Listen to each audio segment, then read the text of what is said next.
Peace, Bubba. What's going on?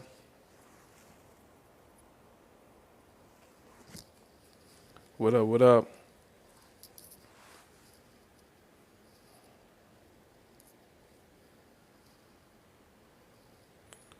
Peace and power to all the descendants of my ancient mother. My name is Brother Legend.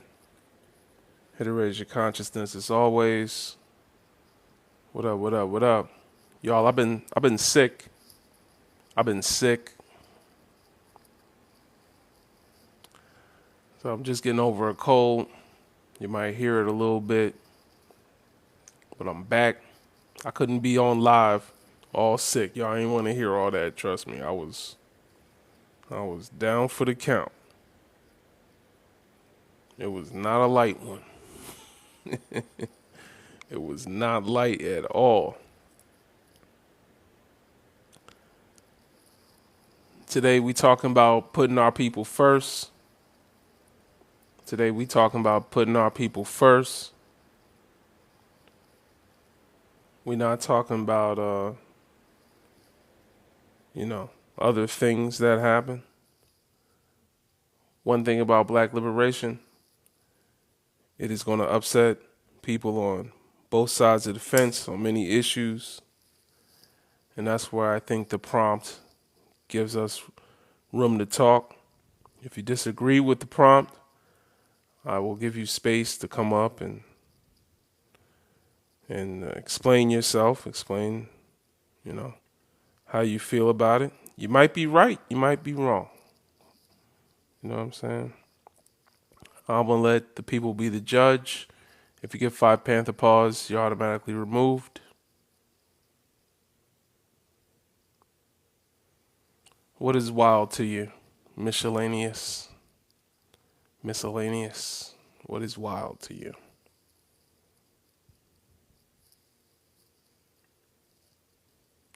Thank y'all for tapping like. I'm going to bring someone up here once we get to 2K likes, as always. Let's see if I could charge my phone while I do this. Y'all know how my phone get. I know y'all know how my phone get. James, what's going on? Once we get to 2K likes, I'm going to let you up.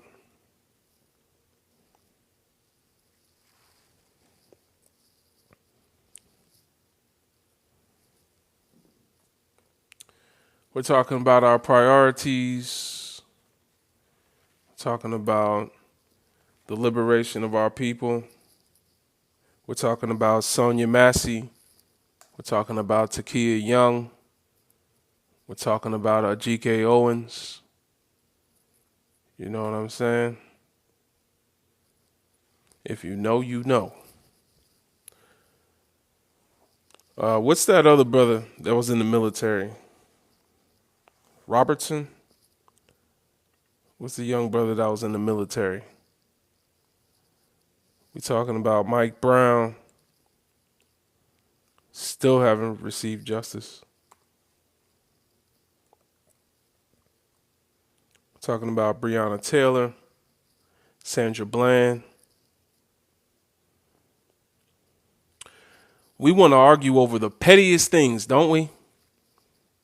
We want to argue over the pettiest things, right? Things that do not matter when it comes to our oppression. Things that do not matter when it comes to us liberating our people. Us building with each other should be at the front of our minds. We want to argue about whether or not Kamala Harris is black. That's what we want to argue, right? That's all I see y'all talking about. I went off live for about a week. And I come back and we arguing about the pettiest things because y'all ain't got nothing else to talk about. Well, don't worry. Brother Legend's back. Back and we arguing about the pettiest things because y'all ain't got nothing else to talk about. Well, don't worry. Brother Legend's back. I'll turn my Wi-Fi off. Maybe that'll help. I'm not sure. I am getting lagged. Let's see. I turned the Wi-Fi off, y'all. Hopefully that'll help. I don't care what race Kamala Harris running mate is. but it does tell me something. Okay, I'm gonna bring some people up. We're gonna talk about it.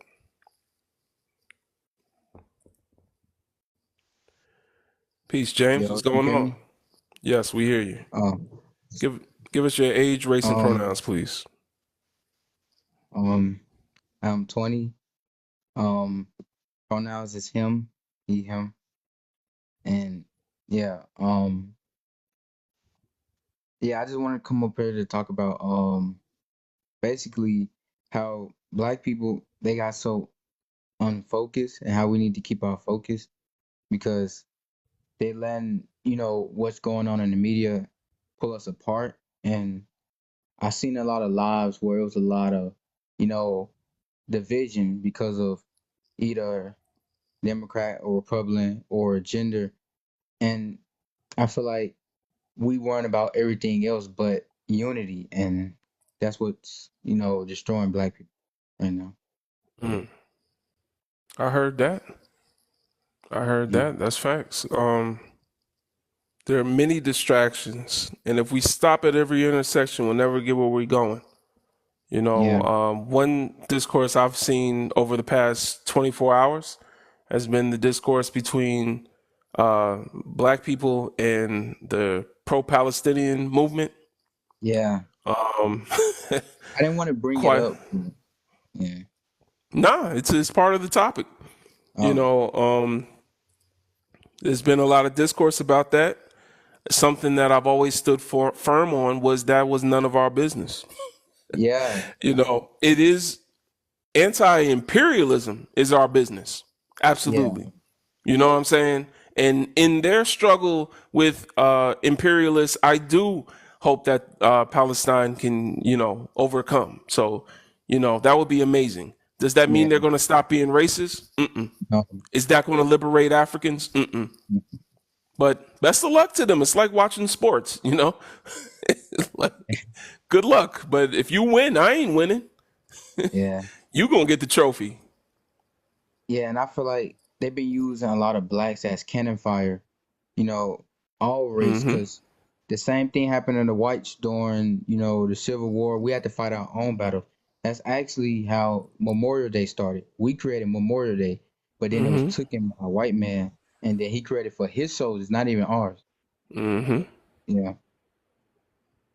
Yeah. So, that's the thing. We're used on both sides.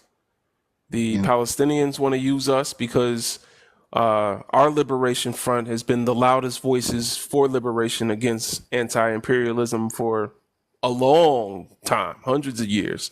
yeah, So they want to just hop in front of us and, use our voices as well because our voices are heard but yeah, they're not listened to, but they're heard to some degree. Like everyone knows deep down what we go through. And so they want to, kind of jump in front of us and use us for their liberation. But then yeah, look at Israel. Israel sends us in at the front lines. They send in the Ethiopians, they send in Africans yeah, uh, to go and oppress Palestine. So we're being used on both sides yeah, against each other. And so I hate to see black people come on this platform and argue with each other over, who their favorite sand bunny is. yeah. And this girl, she was complaining to us talking about. Now, I don't, she live in America, but she's Palestinian, and she was saying how black people, we have the power, we can change. She was talking about the vote and stuff, and she was just rambling on like we just had the power to change what the military choose to do with their soldiers. It's the same thing with the Korean War. We didn't choose where we wanted to go help, but we was asked to go help. The people in the military, we were forced to go over the sides and stuff, you Mm-hmm. know. And this guy, he was in the military. He gave a good point to her. He was saying that it was a guy on the U.S. side in the military working with him that was Palestinian fighting his own people, but he didn't have a choice. So yeah, crazy. Yeah, absolutely. And don't ever forget that there are 3,000 Palestinian soldiers registered in Israel's army. So if we're going to That's start saying being a soldier, fighting against Palestine is what makes someone a colonizer, then they're colonizing themselves. Yeah. It's like it doesn't make any sense. I don't get how Who? they word on us though. Yeah, right. Well, the colonizer is who sends the people. So Yeah. black people being in the military and doing the bidding of white supremacy in Palestine doesn't make them colonizers. That Yeah. makes the person that sent them colonized. That makes the white supremacist system the Yeah. colonial tool.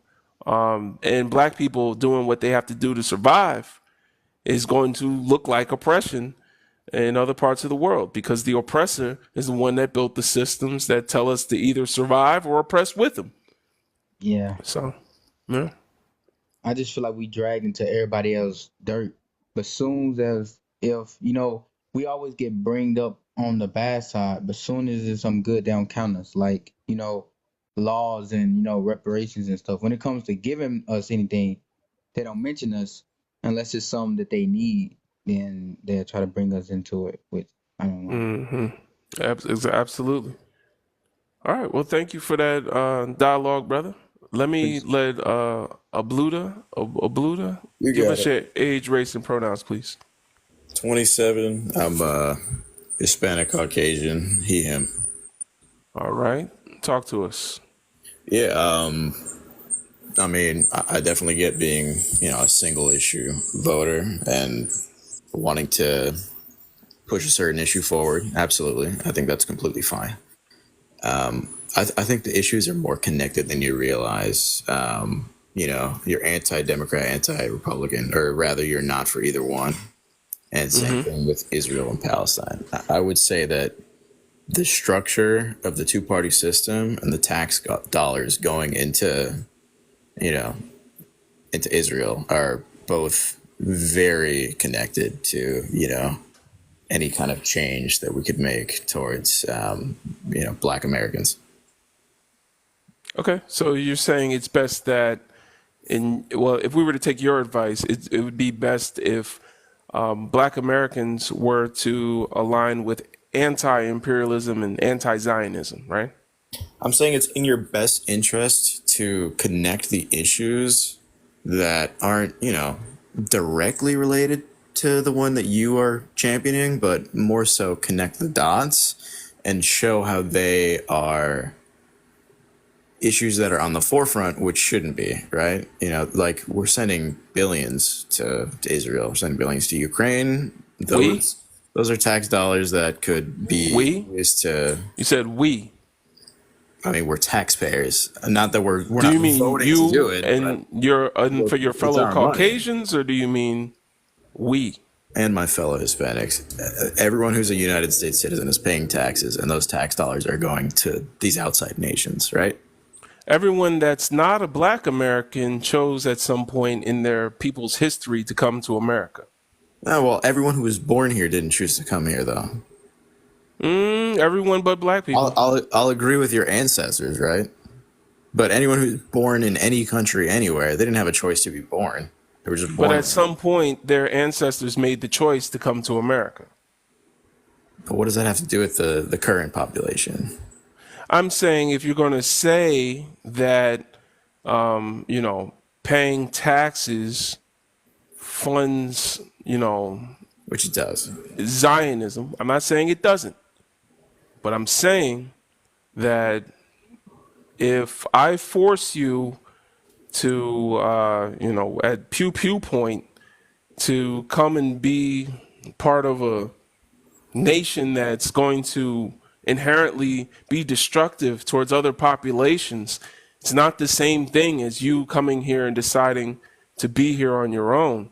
So when we talk about this, do you not think that we should have some sort of nuance to the conversation of how Black Americans got here in the first place and how they pay taxes in a land that they built for free? No, first of all, reparations and, just change in general for the Black community, I'm totally for that. And I agree that there is nuance. There has to be nuance. And that's why I brought up the point, right? Is because I think you have at least the prompt is a little black and white, I think there is always nuance in every situation, anywhere, with anything. It's more than politics. It's more than race. It's simply the gray between the black and white. It's human nature, right? There's going to be complicated issues. So do I think, 200 years ago, the immigrants who came here had more of a choice than the slaves? Duh. Like, of course they fucking did, right? When we go 200 years later, we're here and we're here and now, right? Like, nobody chose to be born in the United States. I didn't fucking choose to pay these taxes either. So I think it's a moot point. But your ancestors But- chose for you to come here. Sure, Because they it's knew when they got here they wouldn't be slaves.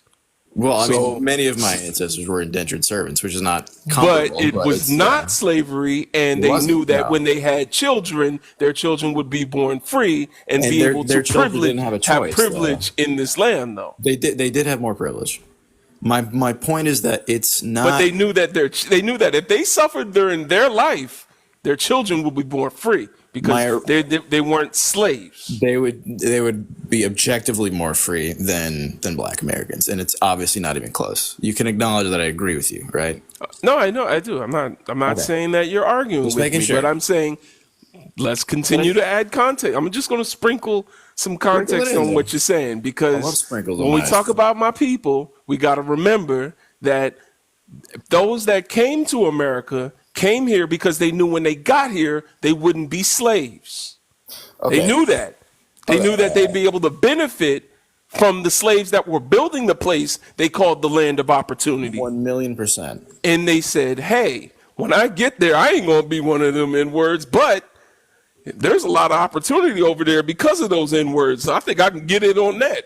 Even if I 100%. have to suffer, even if I'm going to be broke in Manhattan and got to, dodge the Irish police and the, whatever's going on and, bar signs that won't let me in because at that time, whiteness was exclusive to only Anglo-Saxons.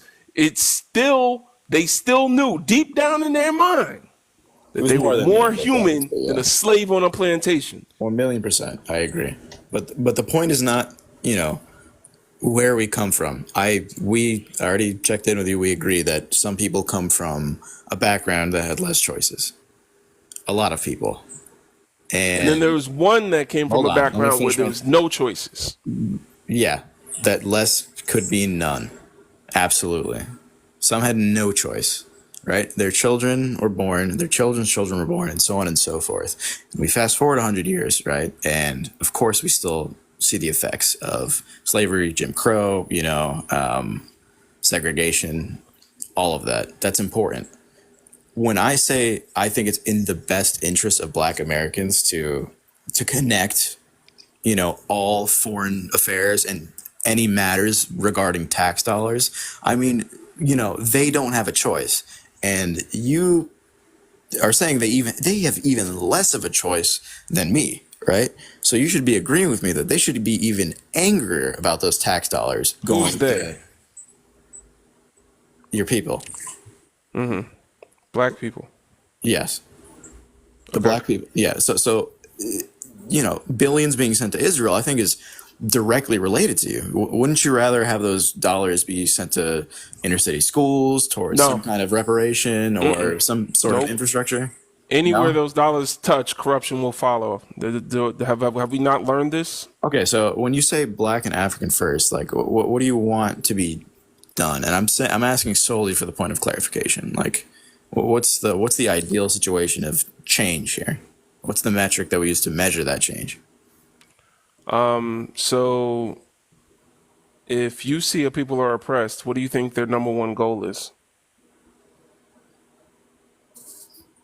I'm just waiting for you to answer the question. I think you can answer it yourself. When you see a people are oppressed, do you think their goal is to stay oppressed or do you think their goal is liberation? So you want to be liberated? Want to be liberated makes it sound like someone else is going to do it for me. Okay. I mean, no, desire can. That's completely subjective. I think you can want to be liberated and be your own. You can free yourself. Nat Turner would agree. So I don't understand your point. The point is, for me, is like, what do you want in terms of change? Like, what do you want to do? Like, what's your ideas going forward? What do you think we should want? I'm asking you the question, I bro. know, and If you I'm not don't know, about to you can sit say up you here don't and know. explain. No, There's no harm, no foul. I'm not about to sit up here and explain to a white man what black people Oh, want come because on, bro. it doesn't help it Black doesn't people help were me. oppressed too. How does it All help right. me to explain this to you?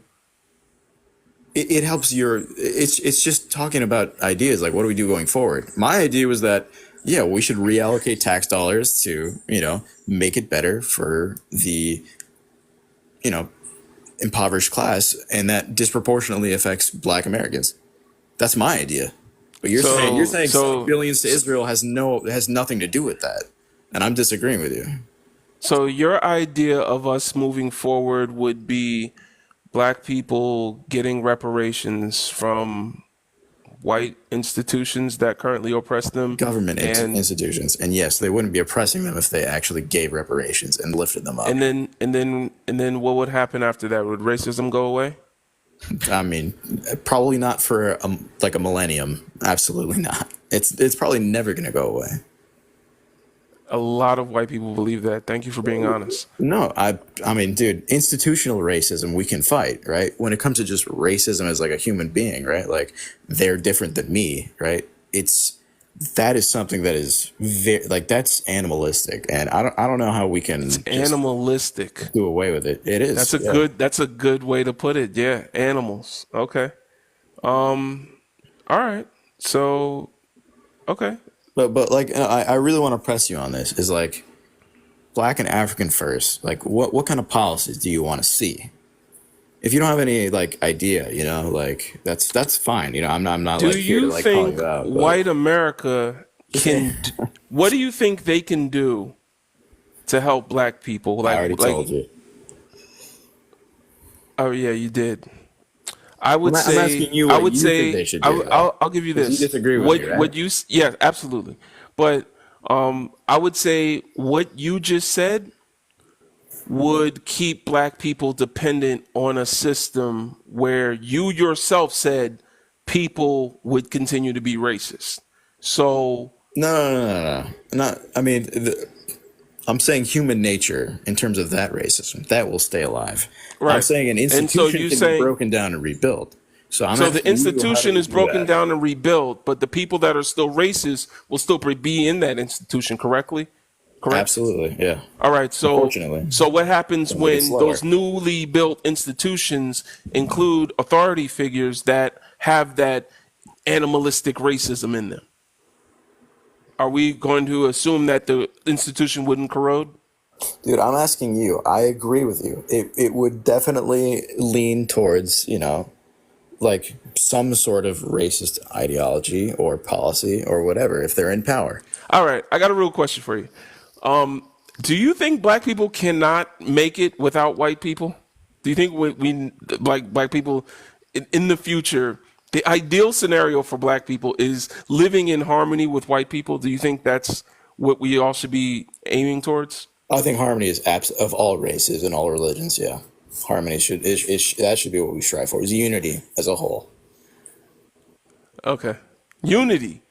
Unity with white people is what black people should be. That should be on. That's our idea of liberation. I didn't say that was the idea of liberation, but you asked what I thought we should strive for as a Strive human for. people. Right. So that's Now, what I if think. you were to watch Freddy Krueger or Jurassic Park, you ever see Jurassic Park? Yep. All right, so you watch Jurassic Park, you see a velociraptor is chasing after a woman, and she's, Oh boy. oh my God. Would you say that the goal that the woman running away from the dinosaur should seek to achieve is unity with the velociraptor? Are you saying the entire human race or white race is the United States are velociraptors? Are you saying they're not? I absolutely am saying that. I'm one of them. All right. Let me go to the next guest, man. Thanks for coming up. You could stay up if you want, but I gotta let I'd some more love people to. speak. You never gave Okay. me a straight answer, so I'd love to push you farther. But let's get to the next guy. Okay, Giselle of whatever. Give us your age, race, and pronouns, please. Yeah, it's Giselle Palestine. So age is 30. Race is, well, you can say I'm Palestinian, so race would be Arab. And then I can't see. pronouns I are, can't see your nationality. That's not a race.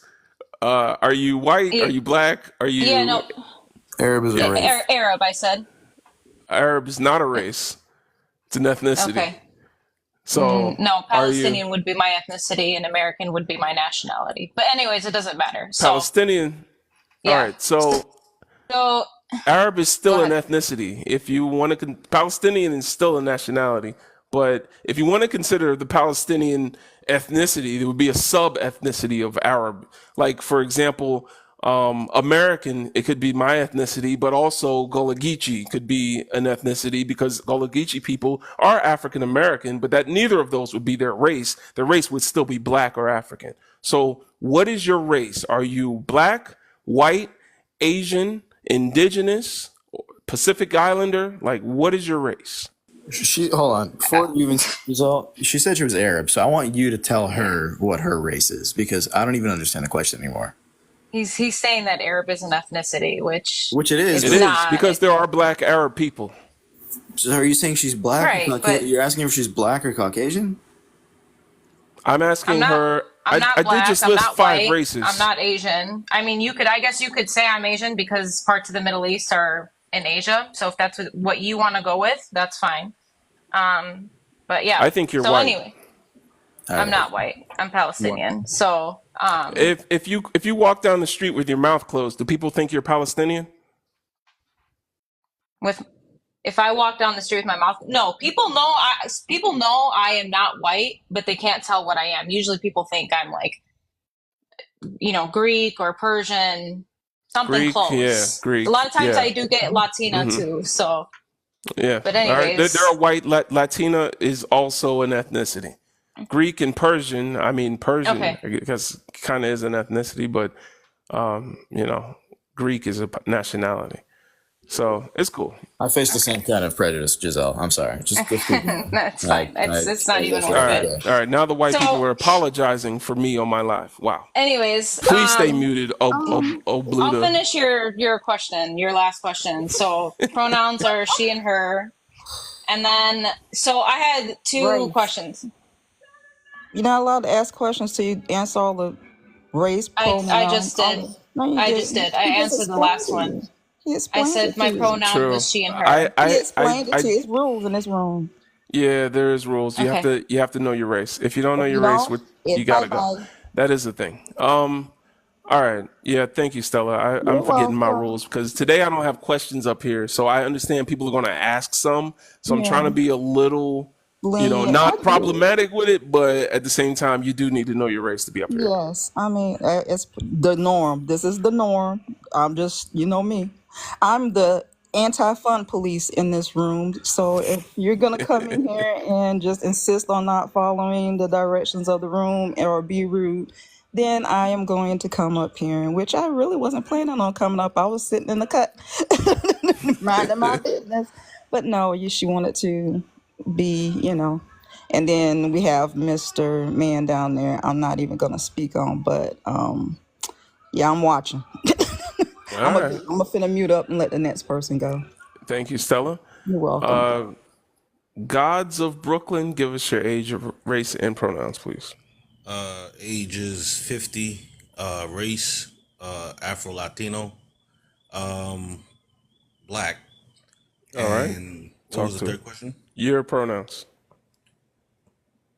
Well, It's up to you. If there are none, go ahead and talk to us. yeah. I want to go based upon what he was talking about, the previous caller. That word liberation. And I just want to give thanks to your platform because this is what it looks like. This is liberation. There's a shift going on that I'm appreciating.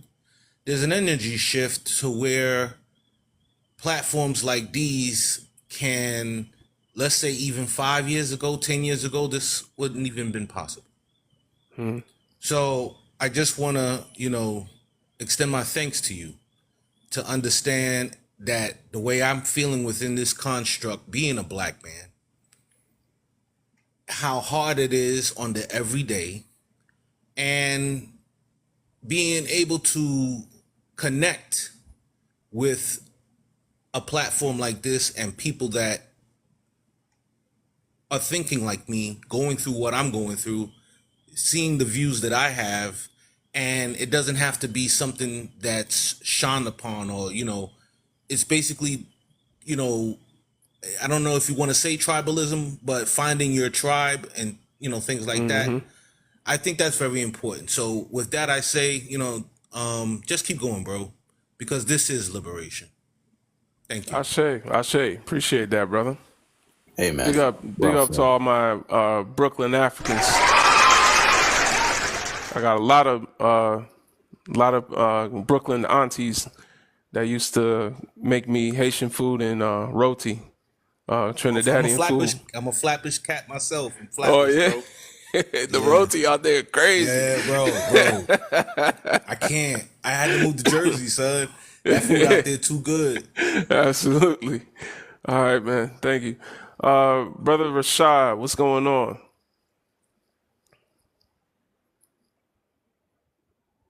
Brother Rashad, you with us? Don't be shy.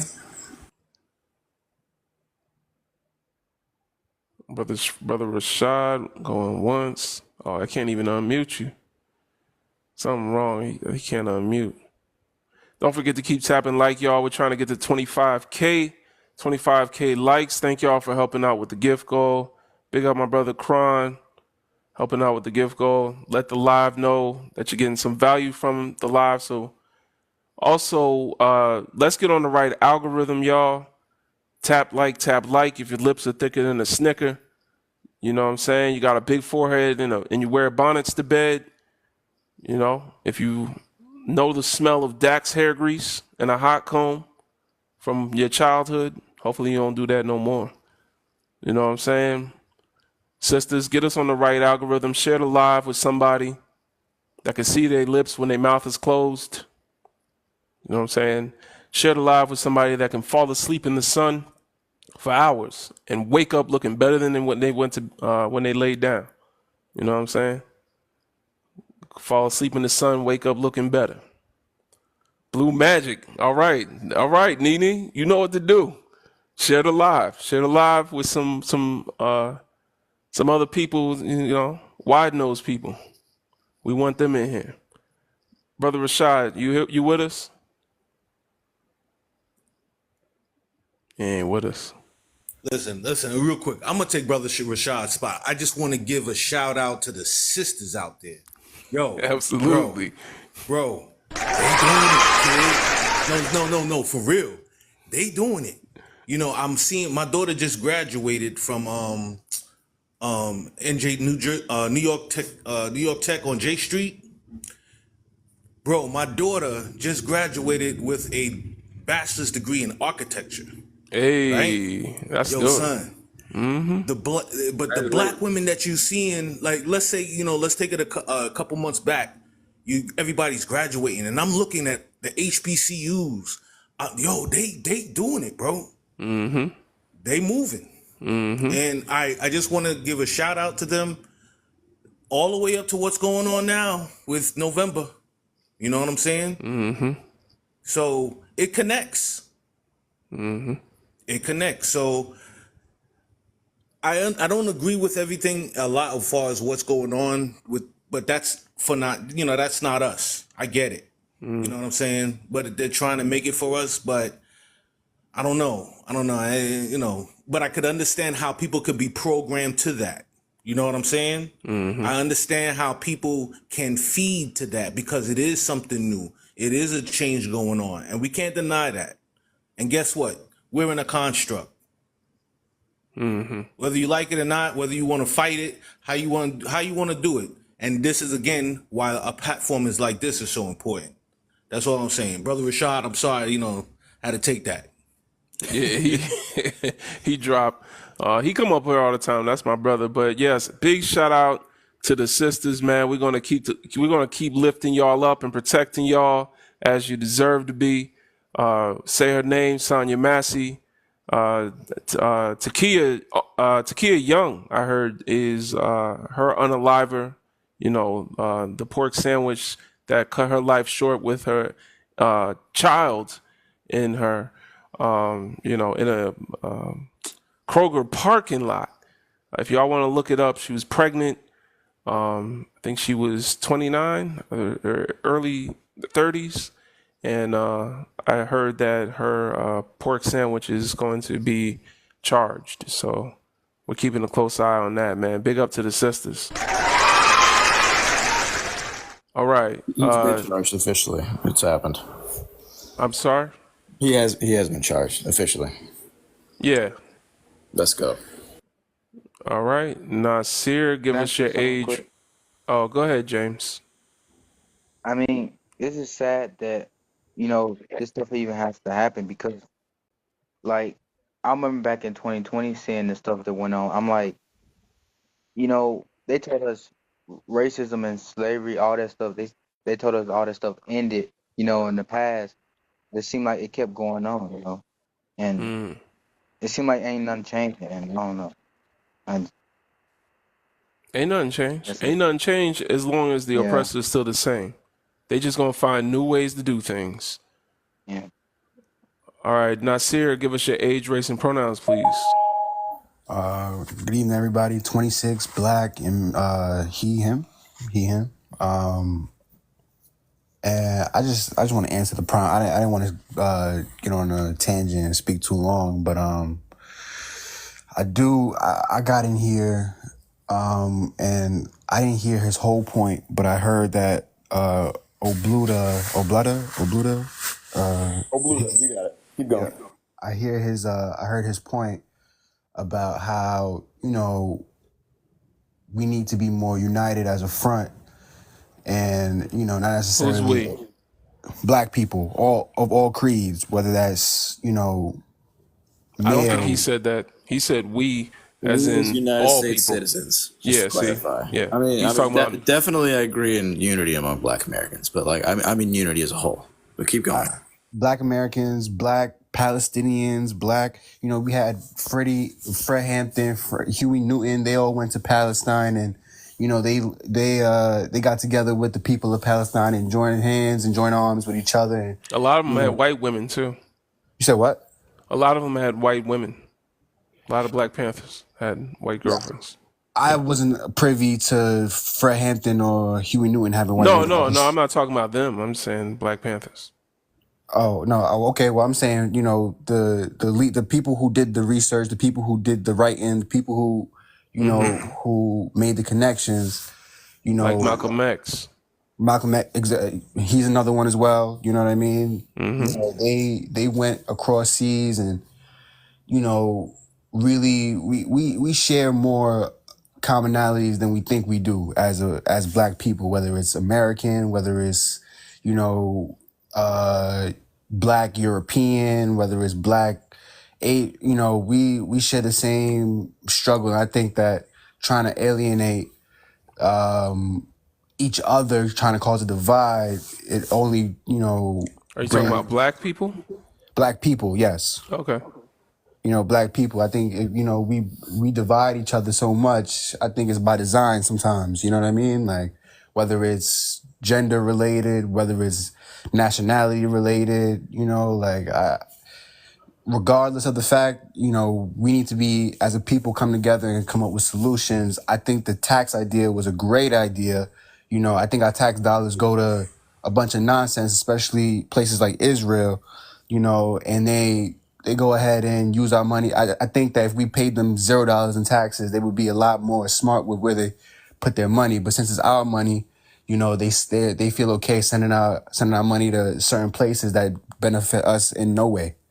You know what I mean? So that was just my thoughts and opinions. I really do appreciate y'all opinions and thoughts on here. I hope I'm not being attacked in the comments. You know what I mean? Because I really just want unity Please amongst. stop saying who's good and who's not white, man. We ain't ask you.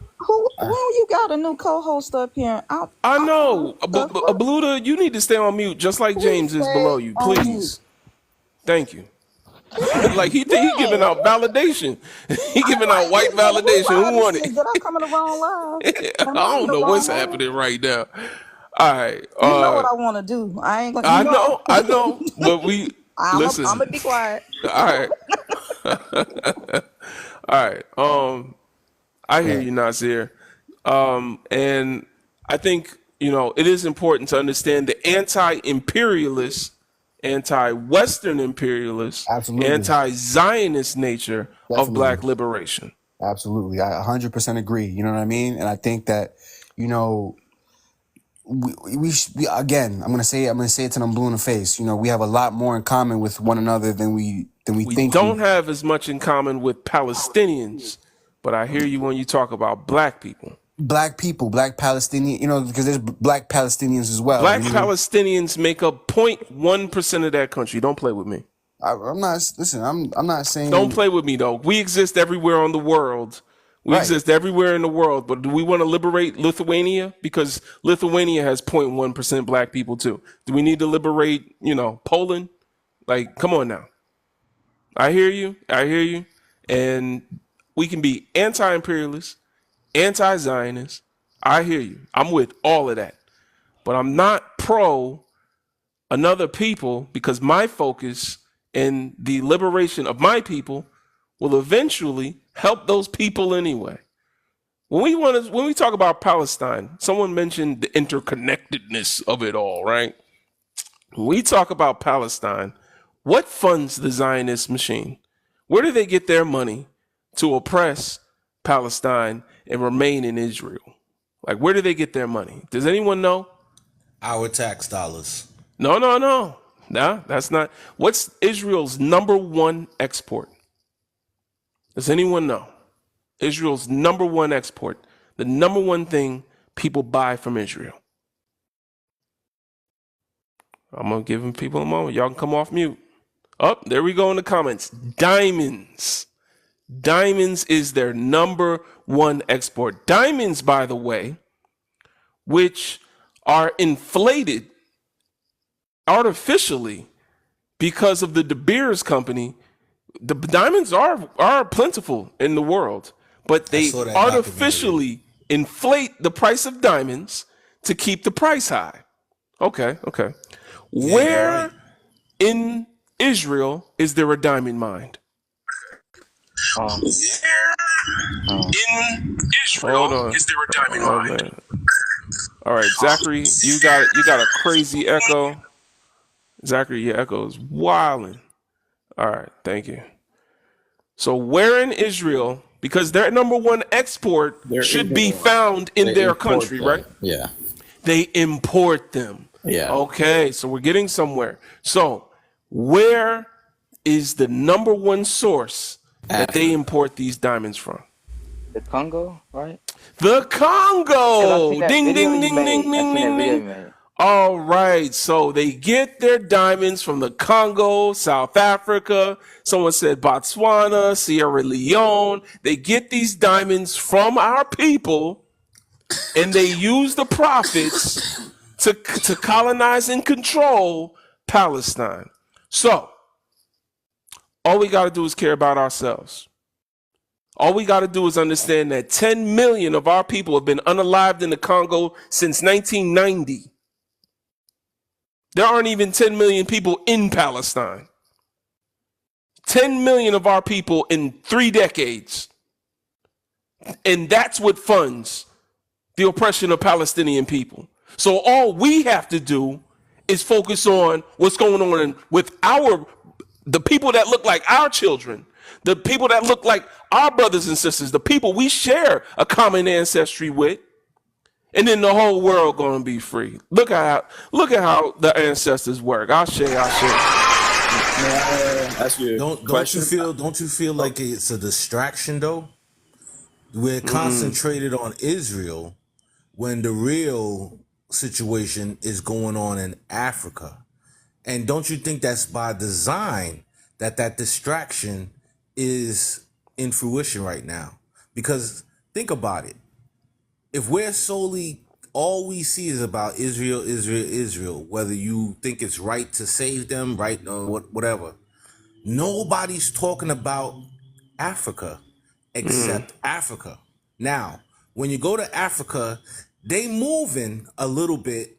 They're starting to wake up, but I don't think it's to the level. Are you familiar with what's going on Are you familiar Yeah, with the Burkina Alliance of Faso. Sahels? Yeah, yes, Okay, all yes. right.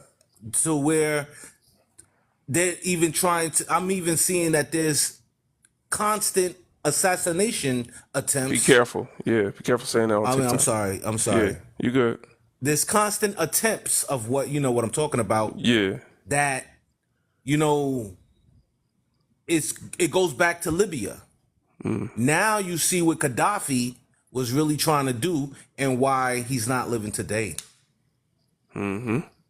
Absolutely. Think about, you know what I'm saying? So it all connects, even to this day. So I get what you're saying with the diamonds and everything like that, because it's still an oppression going on.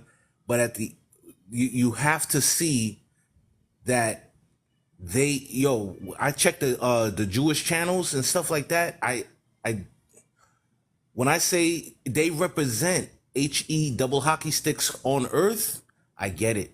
Now I can actually see what they talking about in regards to the evils.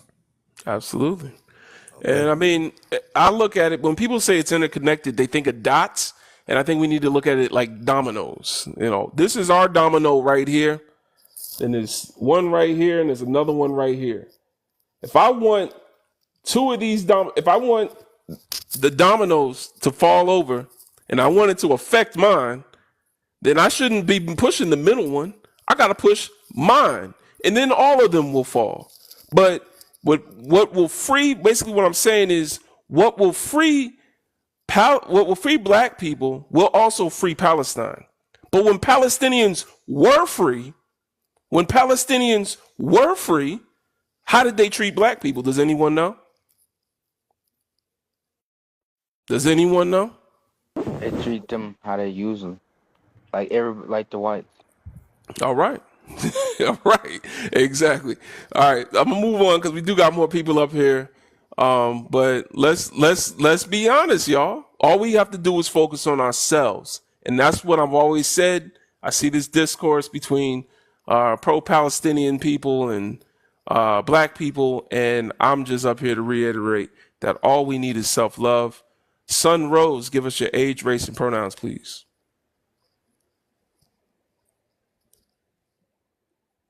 Sun Rose, are you here?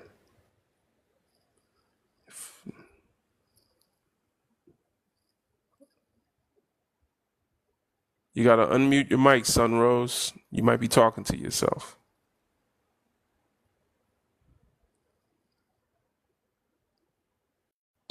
All right, I'm going to go to the next guest. African in Focus. Give us your age, race, and pronouns, please. Hello, I'm a black person. I'm 22, and he, him. All right, talk to us. From my perspective, well, first off, with something that was recently said, Gaddafi was not for black people. I wanted to make that clarification because Gaddafi is for Arabization in Africa. I'm half Libyan, half Nigerian. But in Libya, Gaddafi also denounced that, though, didn't he? No, slavery Yes, he still a did. huge He's famously thing known. in Libya, and But they still do it that. does. till I know, today but right he's now. not alive now. But I mean, let's not be disingenuous. Gaddafi also denounced his Arab identity and chose to be a Pan-African. He's still an He Arab famously person. said it.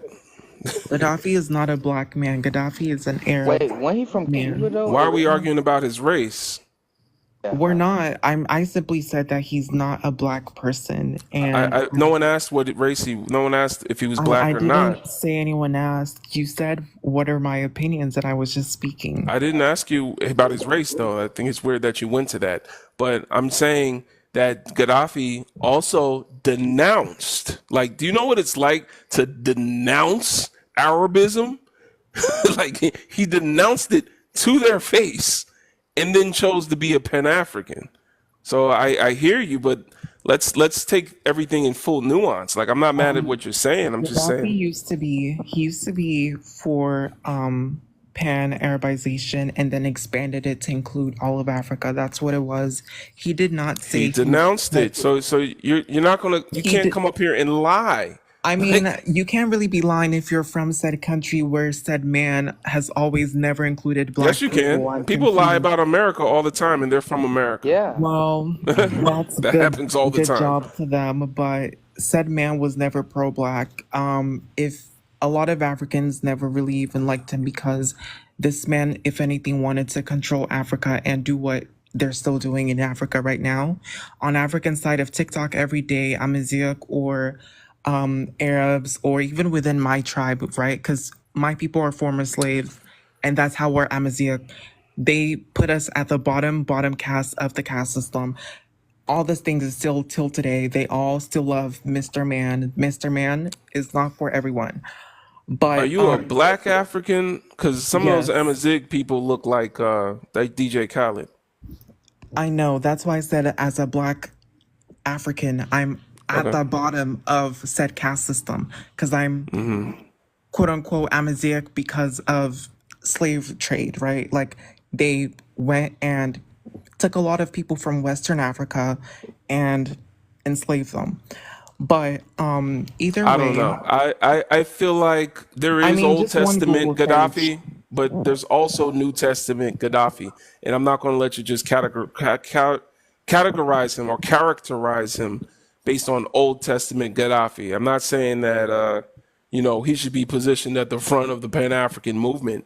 I don't agree with that either. But at the end of the day, the man did say things like he himself in his own speeches would disagree with what you just said he was. Okay, but with that aside, the Gaddafi topic aside, I agree with everything else. I do believe that as a continent, as a people, as a diaspora, we do need to have some aspect of unification because every single day I'm seeing people fighting. The most recent one, South Africa and Nigeria, are like fighting every single day, having to block 1 billion people. But yeah, I feel like at the end of the day, I don't even know what would even fix this because I feel like everyone has, no one ever wants to take accountability or like be progressive in a large scale, on a large scale. And people just like avoid having that conversation or always wanting to do the little blame game of people. So yeah, but everything else I agree with. Okay. Thank you for contributing to the live system. Zachary, what's going on? Zachary, y'all don't be ready to come off mute. Zachary Coates, we can't hear you.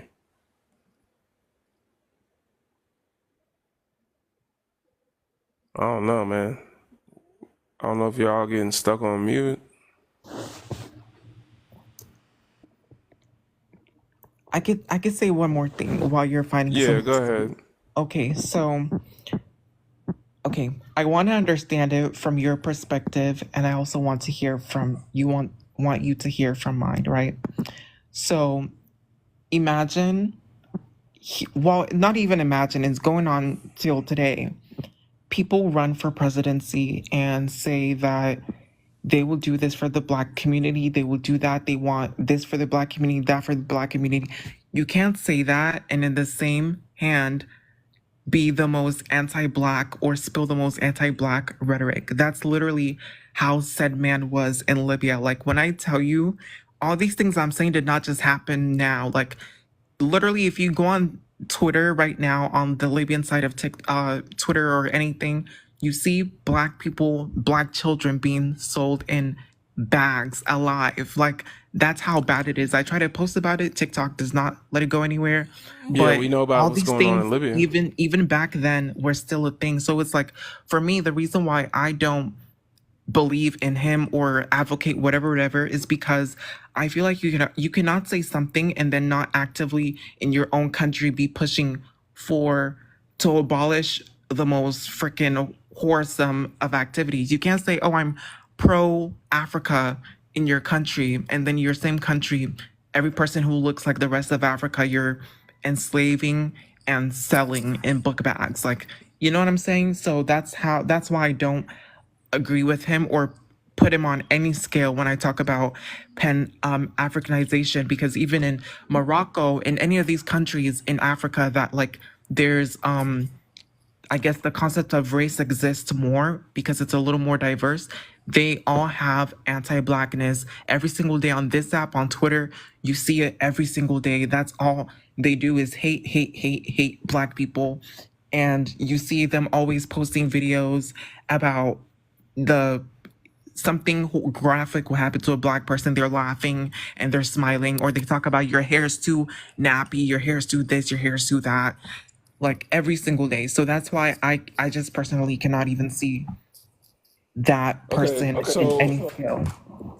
so everything I've read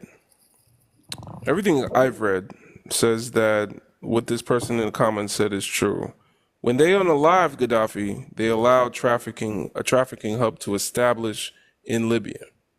So I'm trying to understand, you said it was going on, was it just as bad today as it was back then? Like, is it still It was the same? worse.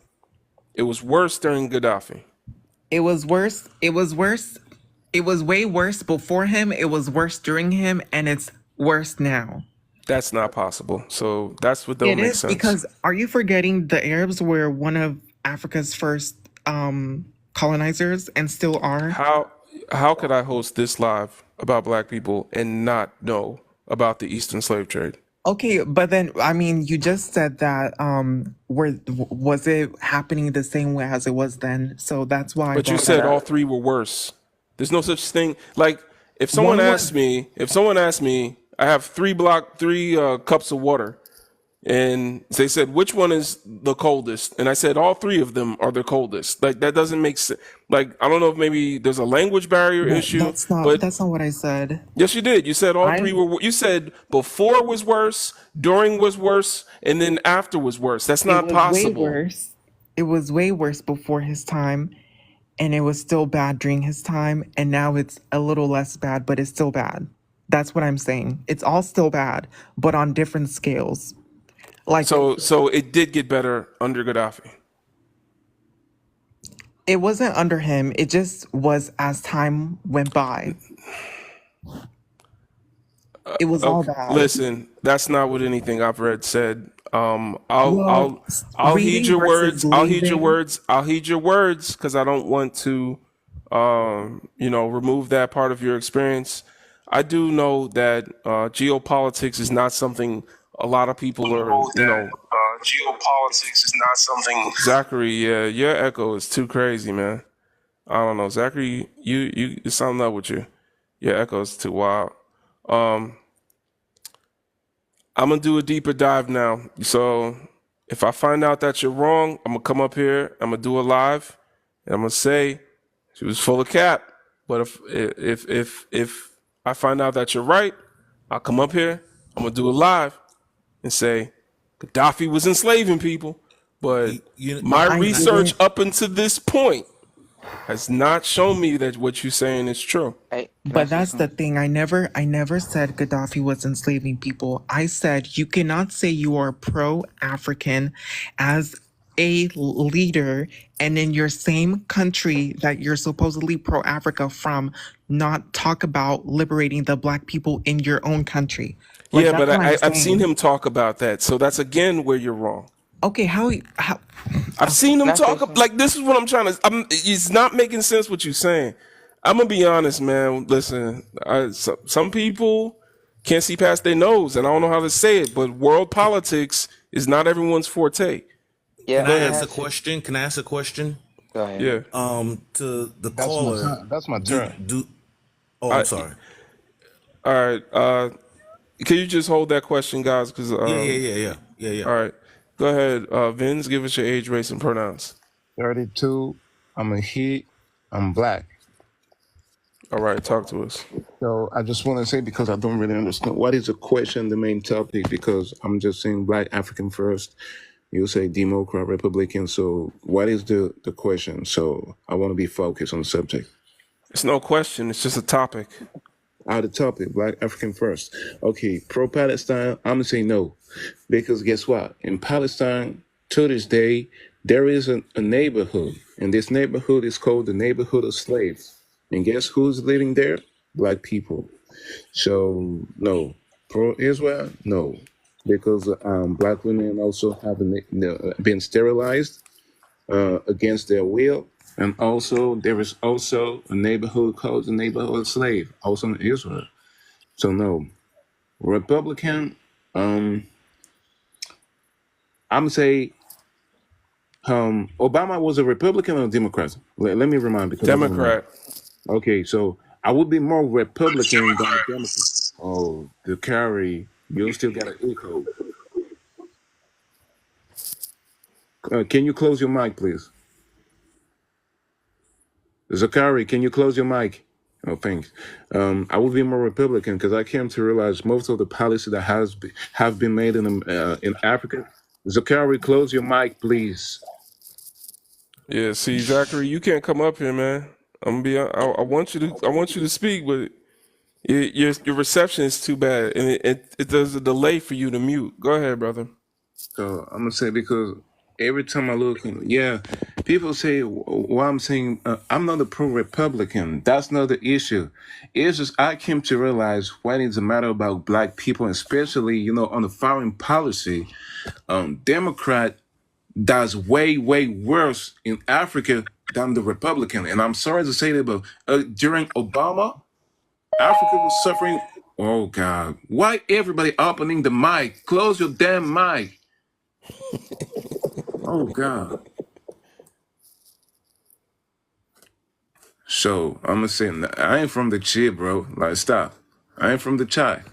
So I'm gonna say this, like I came to realize that every time when you look carefully, Democrat been doing like way worse, like in African politics, So every time during Obama, you look carefully, even Joe Biden, you keep saying, because you look from the DRC, like DRC is still suffering from those people, especially when you go back to the Clinton. The Clinton, they've been doing way worse. That's why I feel like Democrat been doing a lot, So I never said, look, I never said I was a pro-Republican. Like I never said. I just saying on the policy.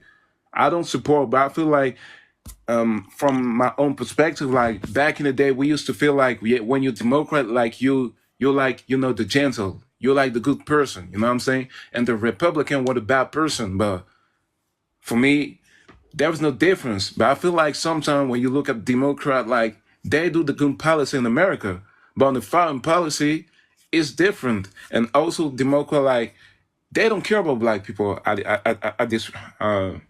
feel for myself personally, This is just what I wanted to say. So that's why I'm saying, like Clinton, they did a lot in Congo. Congo is still suffering because of Clinton. You know what I'm saying? And Congo's suffering because of Republicans too. Like I hear you, but the where you messing up in this argument is you're putting one above the other. They're both the same damn thing, bro. yeah, I hear you, but they work together on everything.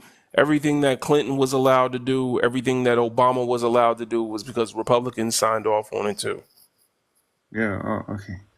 So that's yeah, okay, I understand. But I feel like being black is really complicated, because especially when we speak about Democrat or Republican, like when every time I look at black people going in politics, they won't do nothing, for their own community, and that's the issue I have. So I feel like it's very complicated to be black and do politics, So that's very complicated. But I will just come back to some, because the girl, you were talking earlier, she said something like, Gaddafi, during Gaddafi there was slavery.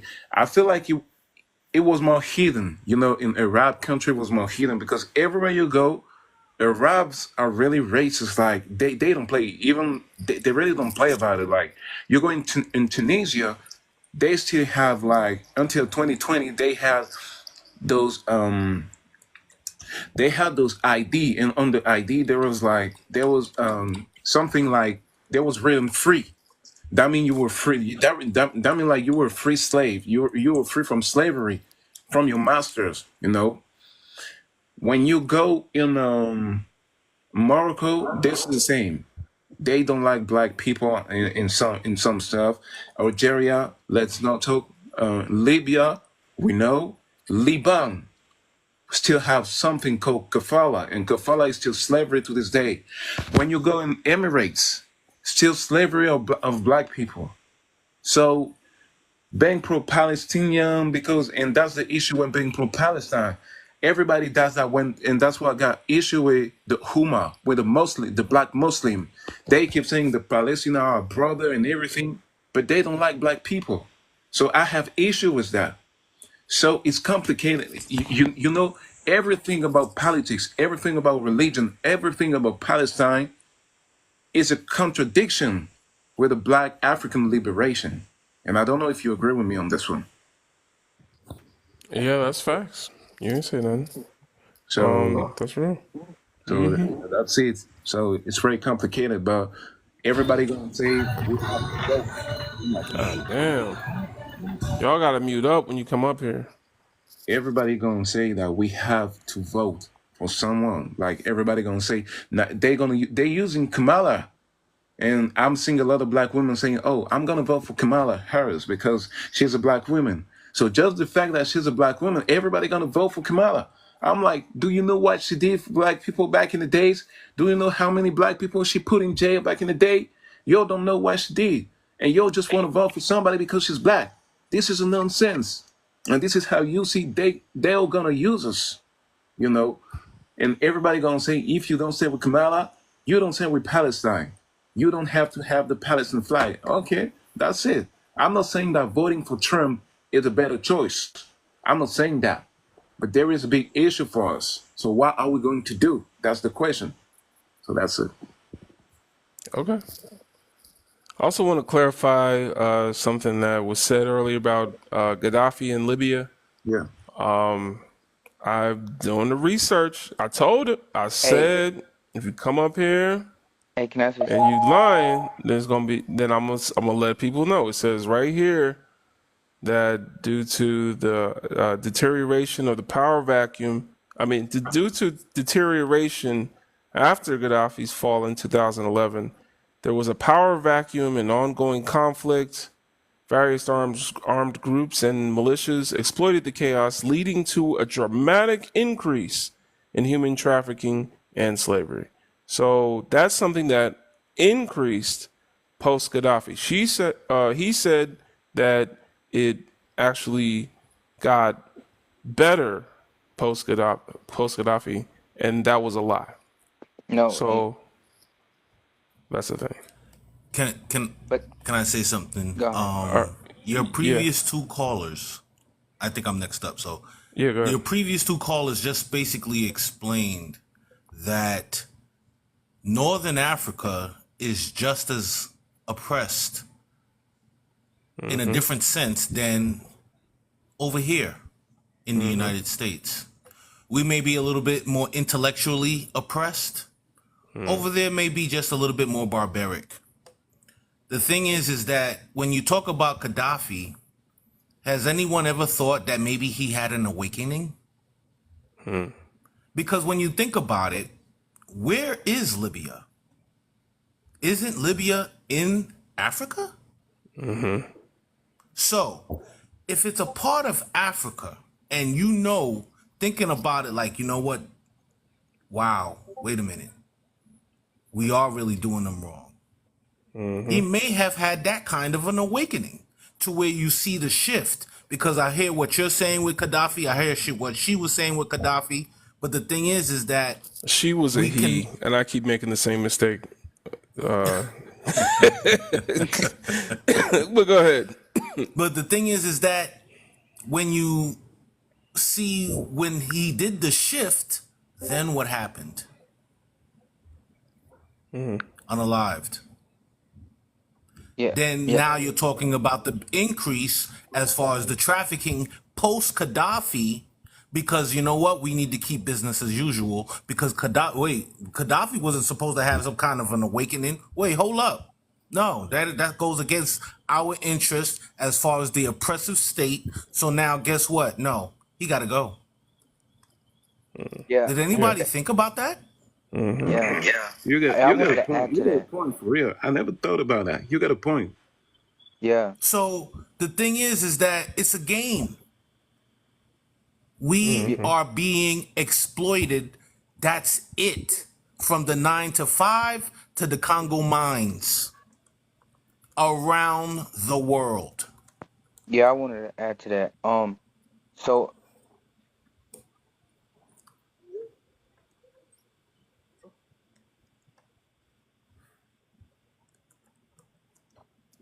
You muted yourself, James.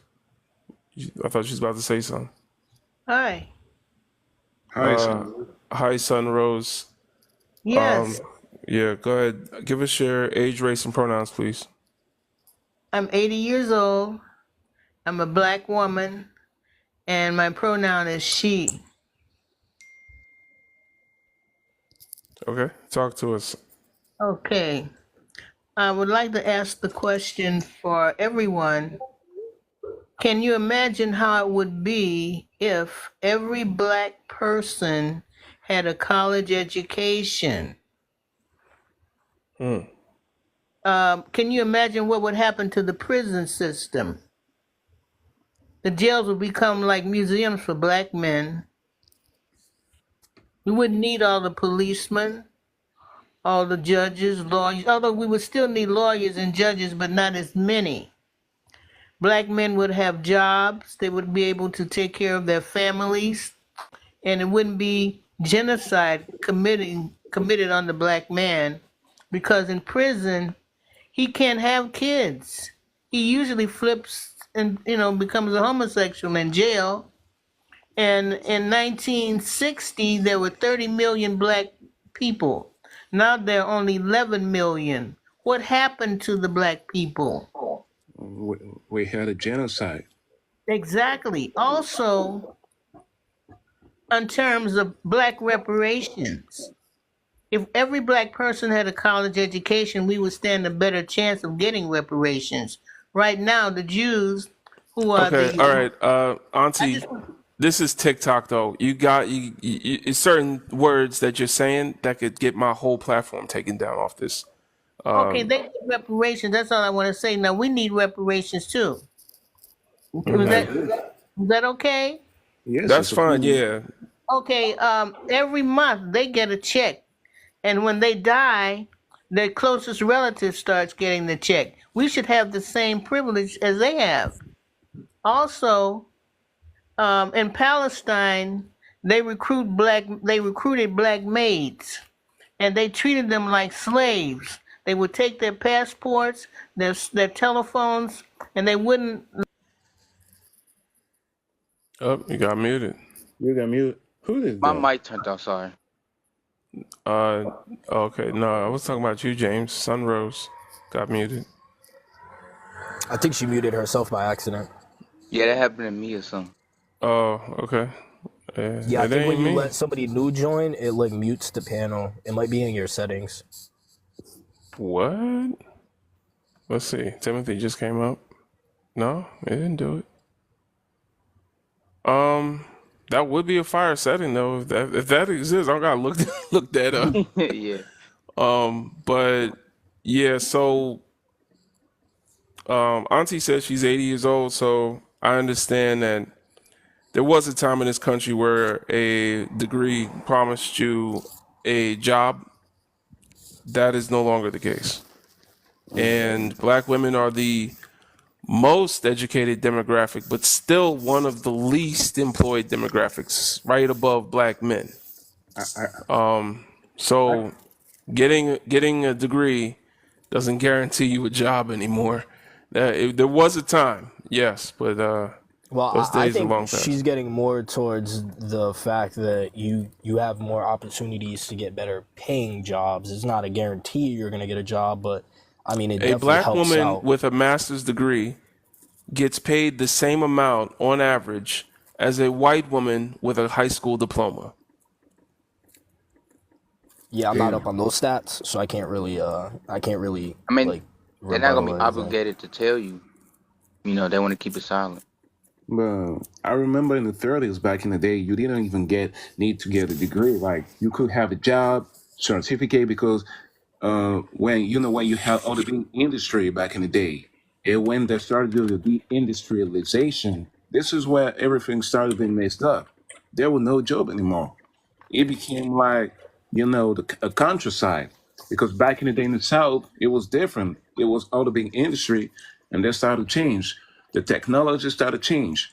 Everything started to go different, and there was nothing like to say, okay, we're going back to school and we're gonna change. We're gonna be different. We're gonna learn because no, the state didn't want to put like a program to learn new thing.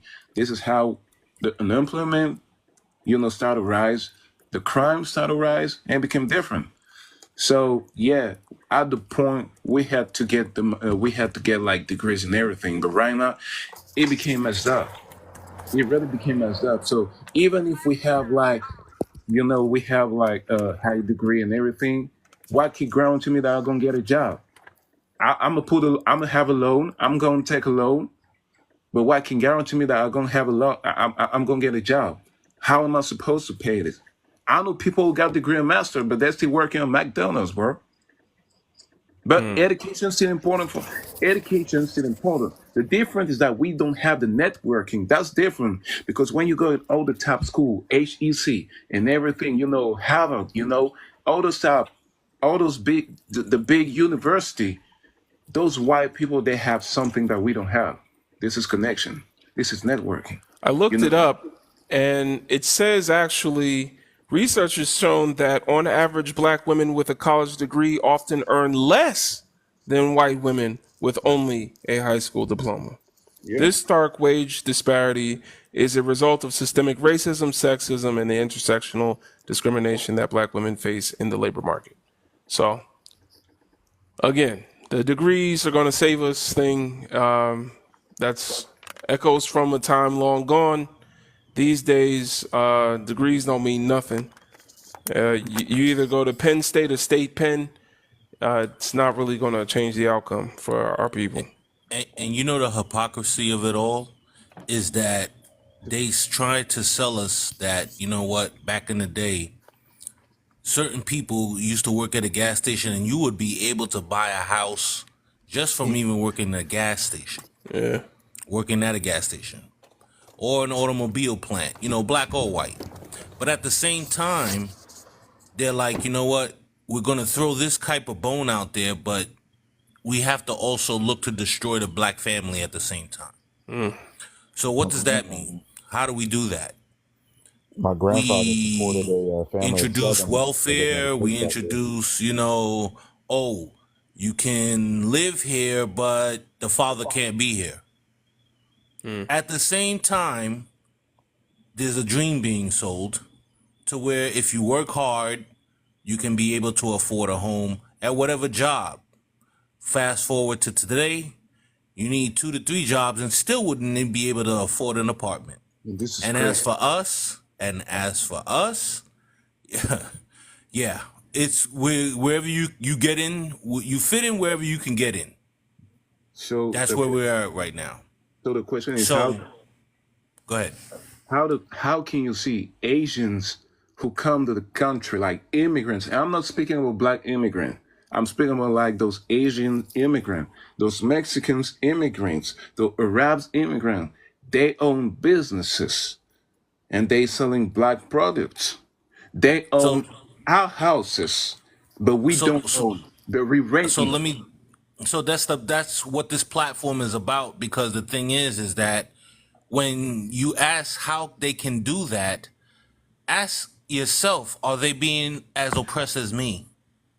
No, no, Are they. they being are they is there some kind of system set up to keep them from starting businesses to keep them from actually being put together. Yeah. Because you know what? If you take a formation of Asians, you know, okay, they're having a night out doing whatever they do. A formation of black people, you know what? You're going to need some permits. You're going to need this. You're going to need that. Wait, what are they doing? Why are they doing it? It gets on the radar is what I'm saying. Yeah. The reason why is because there's a certain system set up in order for everybody else to leapfrog us into prosperity. Yeah. And it's been going on for decades. Y'all, I got to go to a meeting where I'm actually building with black people, but I'm going to leave Brother Timothy up at the top. That's going to be your host for a little while. I got to go actually be black African first. So, Brother Timothy, you there?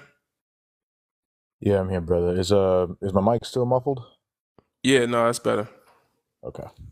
All right. You and Stella, go ahead and run it. I got to go to a meeting. Appreciate you, Fire. Gotcha. I just got one thing to say. Remember, they like to divide and conquer. That's why they doing all this stuff with the pro-Palestine, pro-Israel, you know, Democrat, Republican stuff. So yeah. Mm-hmm. Yeah. No, I mean, to everybody's point from before, yeah, the era of getting a degree and then being able to, you know, create a firm, stable economic position for yourself, that's done. Like my grandfather, previously, I was saying before that my grandfather worked at a cake factory at one point and was able to support an entire family of 7. Like that's unheard of today. That's not possible today. I'm sorry, man. Do you mind if I just piggyback on that point real quick? Sure, go ahead. You guys do realize that there's like exponentially more people on Earth now, let alone just America, and now it's a global. Hold on, I'm sorry. There's some dude. Hold on.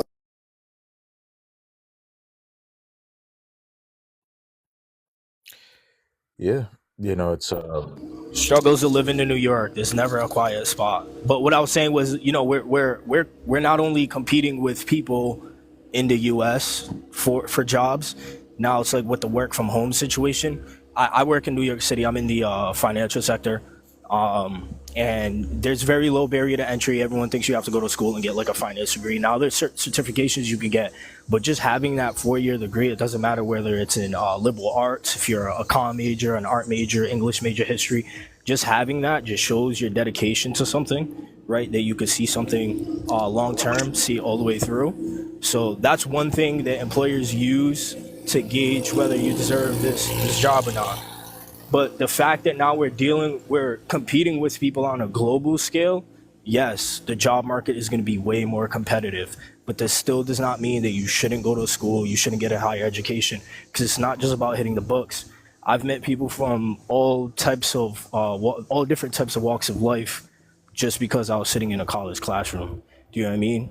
It affords you more opportunities, man. It opens up doors to study abroad. You can go and visit other countries and be around like-minded individuals just like you.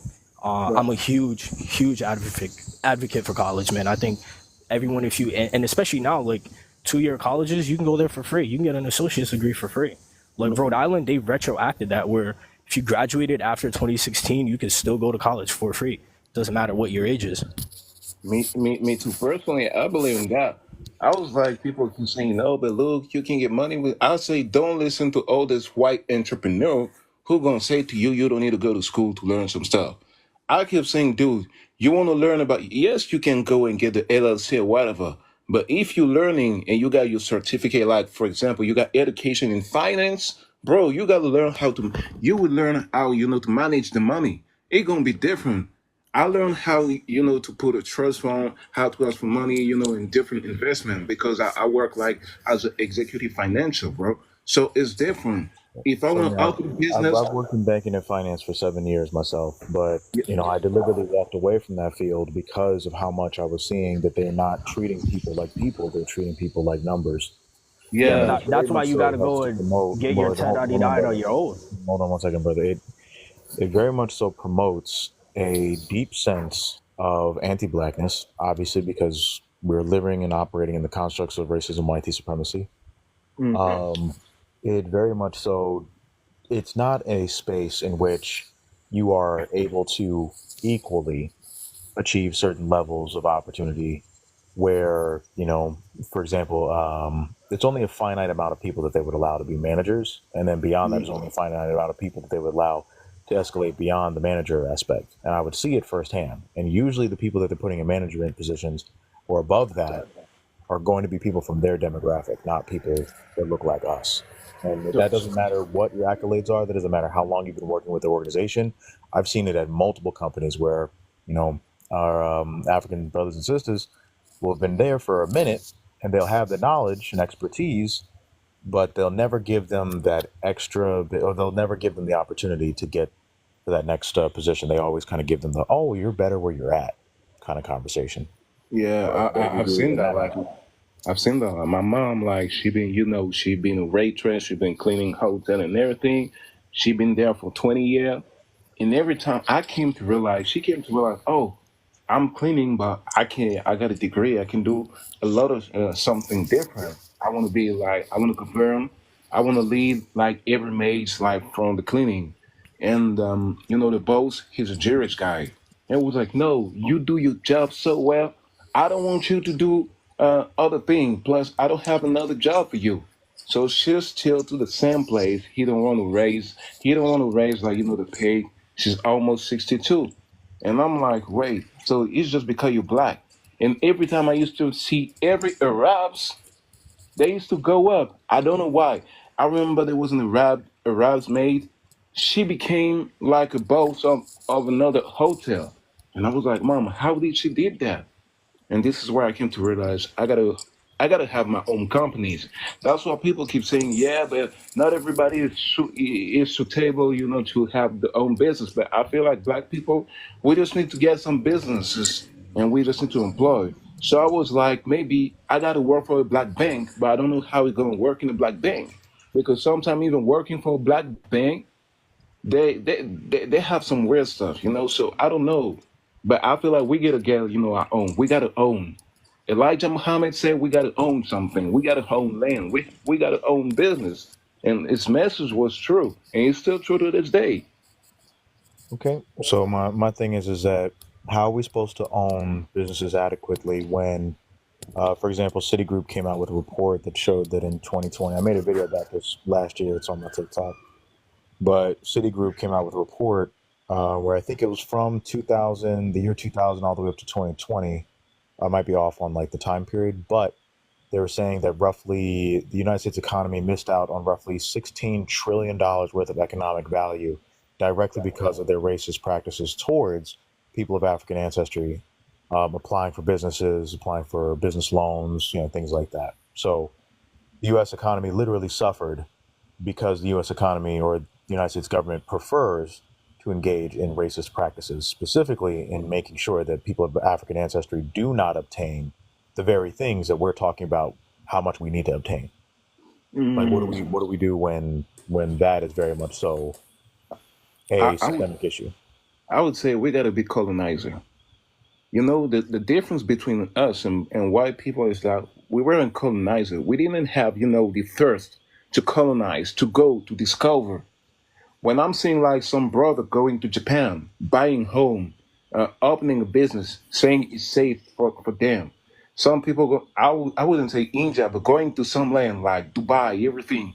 They doing real estate, they buying, they owning something. The issue that we're doing is not we colonize, but we don't bring back to the community. That's different.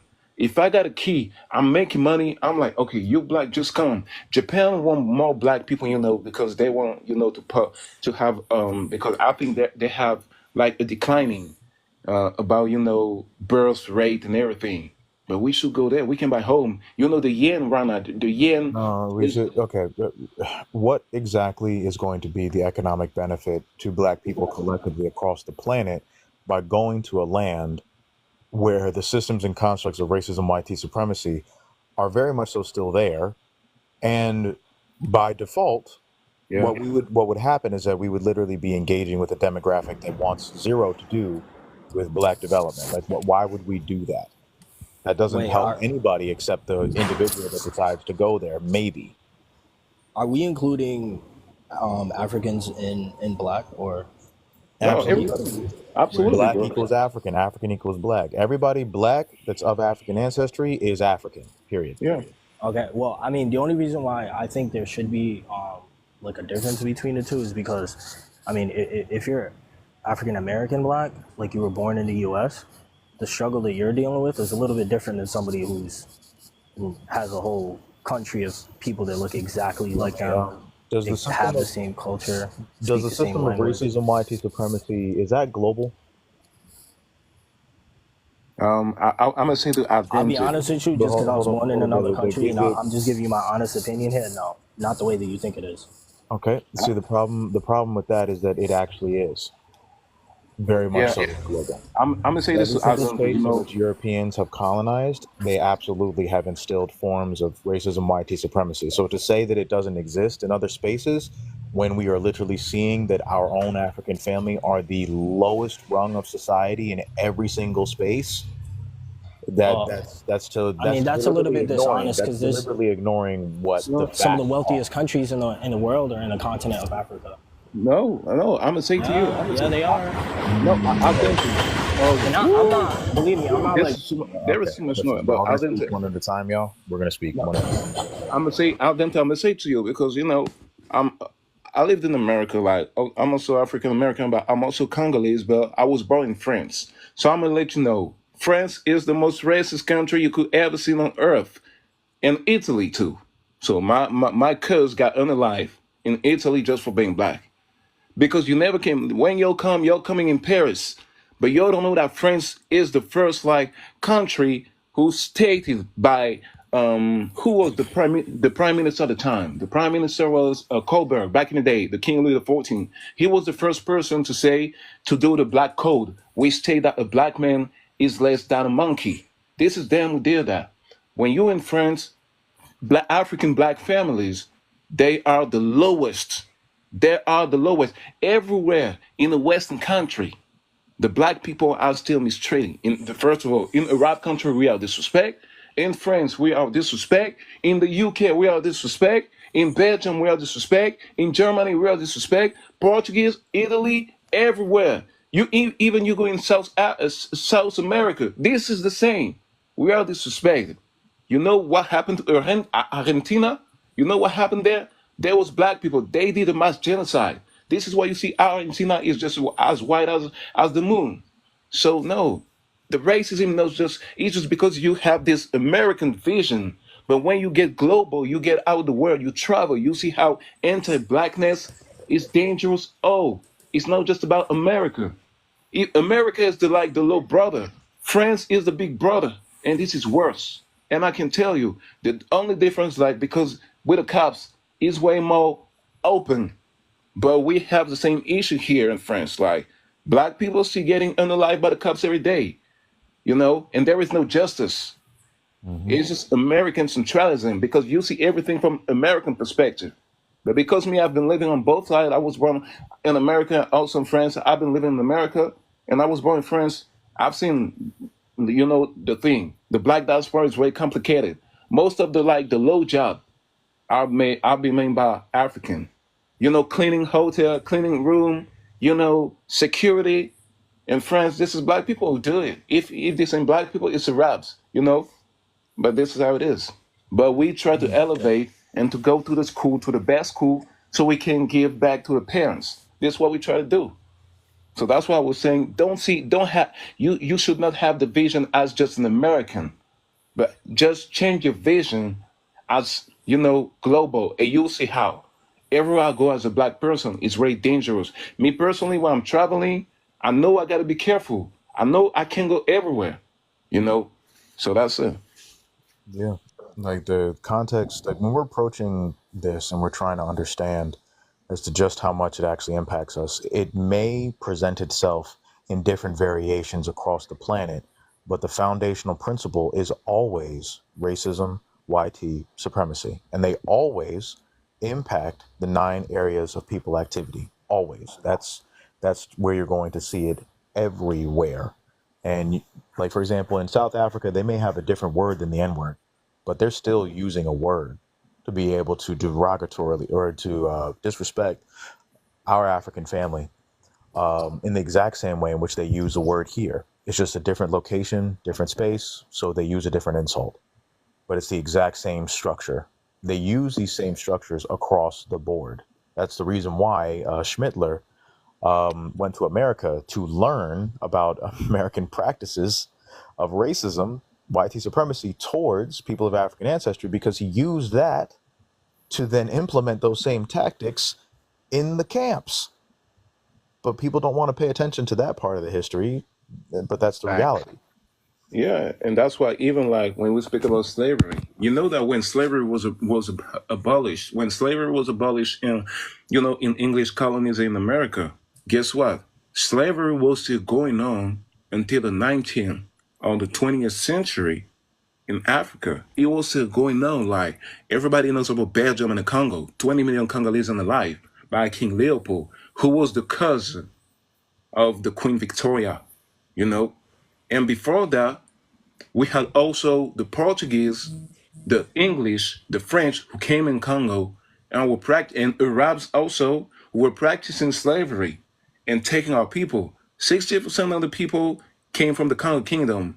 My ancestors been deported in Congo Square in Louisiana. Everybody know the Congo Square place. In Cuba, in Brazil, in Argentina, in Mexico, in Colombia, also in Guadalupe, Martinique, and all the islands in Jamaica. You know, so yeah, for example, the Congo has never known, peace since those days, and still going on to this day. And that's the issue. What can we do? What can be done?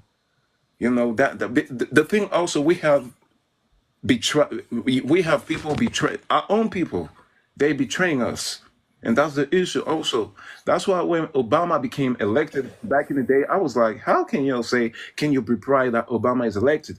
Obama will do something for America. He is the president of America. He's not the president of the black people. And we got to stop this also. Every time we see black people going on in the office, we think like this is a new like a new messenger for us, and we got to stop this. Hmm. No, I understand what you're saying. Identity, no. To say that it manifests itself differently, I feel like because I've been living on both sides, this is literally the same. I don't know if you saw like what happened, with the black athlete in Paris, how the cops came for them. It was the same. It was the same stuff. There is no difference. When I'm in France and the cop is coming for me, this is the same. When I'm in America, when I'm going, in a shop and the security guard is following me, this is the same. This is the same in America. I'm not seeing the But difference. I think there is a difference because what you're seeing is the work. Yeah, What you're seeing is the movement. yeah, Think about it. A couple hundred years ago, chains. Right now, it's not even enough. yeah, We need more. yeah, So you have to take a moment, take a breath, chill. Think about what happened and think about what's happening now and think about what's going to happen. yeah. We are moving forward. We are. Slow burn, but yeah, no, because we're moving forward. It's just it's like people want to put it in the microwave and want that instant. You know what I'm saying? Wait a minute. Well, No. my biggest issue is Joel and well, let me just say this and I'll blame my plane here. right. Joel Embiid said it best. Trust the process. Well, what? Okay. The problem is that you're saying trust the process, but the Mm-hmm. process that we're talking about is trying to. Okay, that's a lot of wind. You got to mute up, brother. Brother, can you mute up?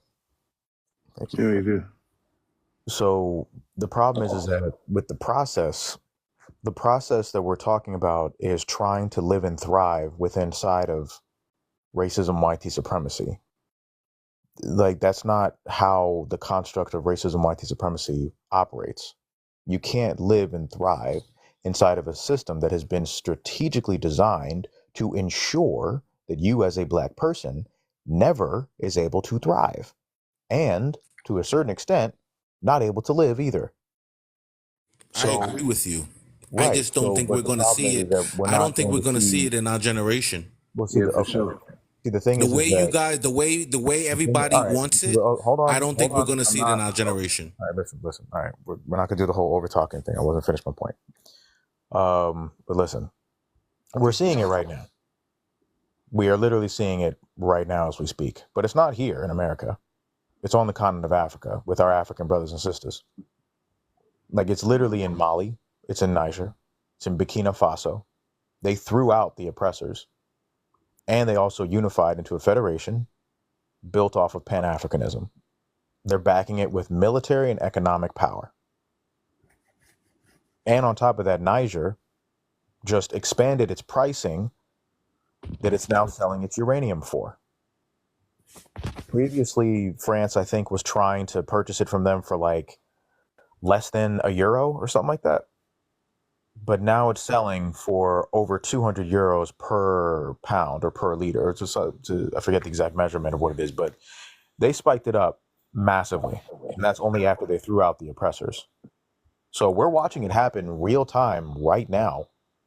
But the problem is that we're all still trying to make it work here in the land that was literally stolen from indigenous Americans, where our ancestors were forcibly brought here to build these constructs here. Racism, white supremacy being the foundational principles of the entirety of this governmental structure, capitalism, patriarchy, all concepts that need to be tossed in the trash. And yet we're going to try to still make it work here. That sounds to me like we are too comfortable with the system. And because we're afraid of anything else, we're okay with just trying to make it work within the system rather than destroying the system. And I'm glad I you agree. spoke about the system. I'm glad you spoke about because the system is guess what? The black bourgeoisie. The black bourgeoisie in America, the black bourgeoisie in France, the black bourgeoisie everywhere we are. This is them who keep playing the game of capitalism, and they don't want they acting so whitey, they don't want to see like, the other brother getting the bag and also getting something.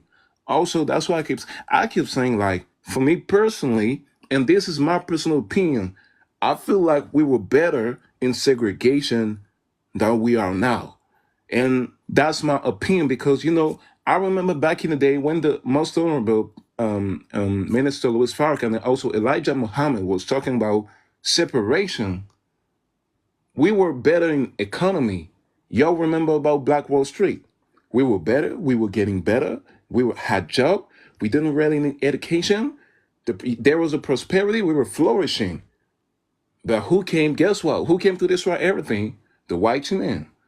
You know what I'm saying? And I came to realize that segregation might be the best option for us. You know what I'm saying? But we became so capitalism that we Just a want heads, to. just a We heads are. up, brother. Be careful of certain words through text. Use aggregation instead. Yeah, And agriculture. Okay. when you're talking about fire, the bang bangs. Say Yeah. words like bang bang or pew pew or unalive. To replace all Okay. those other. Okay. So, yeah, we were better during aggregation. Mhm. It was better the time. The time of separation where we're just living among us was better for me. I keep believing that. That's the message. Like I'm just spinning the message, but I feel like when we talk about ownership and what we used to do, we had a better economy, we had money, we had everything. So I feel like for me, we should go back to aggregation.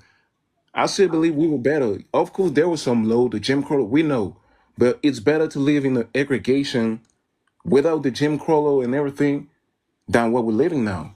Because right now, the black bourgeoisie is pushing agenda. You all know the Prince of Masonry and everything, what they pushing. They won. And I feel like we want to be so Caucasian so bad right now. This is what we want to be. But we will never be. Mhm. Yeah, I mean, like, so with aggregation, that's something different. That's like a power structure put into place that, of course, was based off of racism, white supremacy. They implemented laws that strategically prevented people of Africa, our people, from gaining access to economic opportunities such as real estate, house. There's every area of people activity, medical law, the whole shebang. It was all specifically designed to keep us from being able to engage in any form of economic value. So because of that, we had no choice but to create and build our own communities, build our own businesses, and interact with only each other.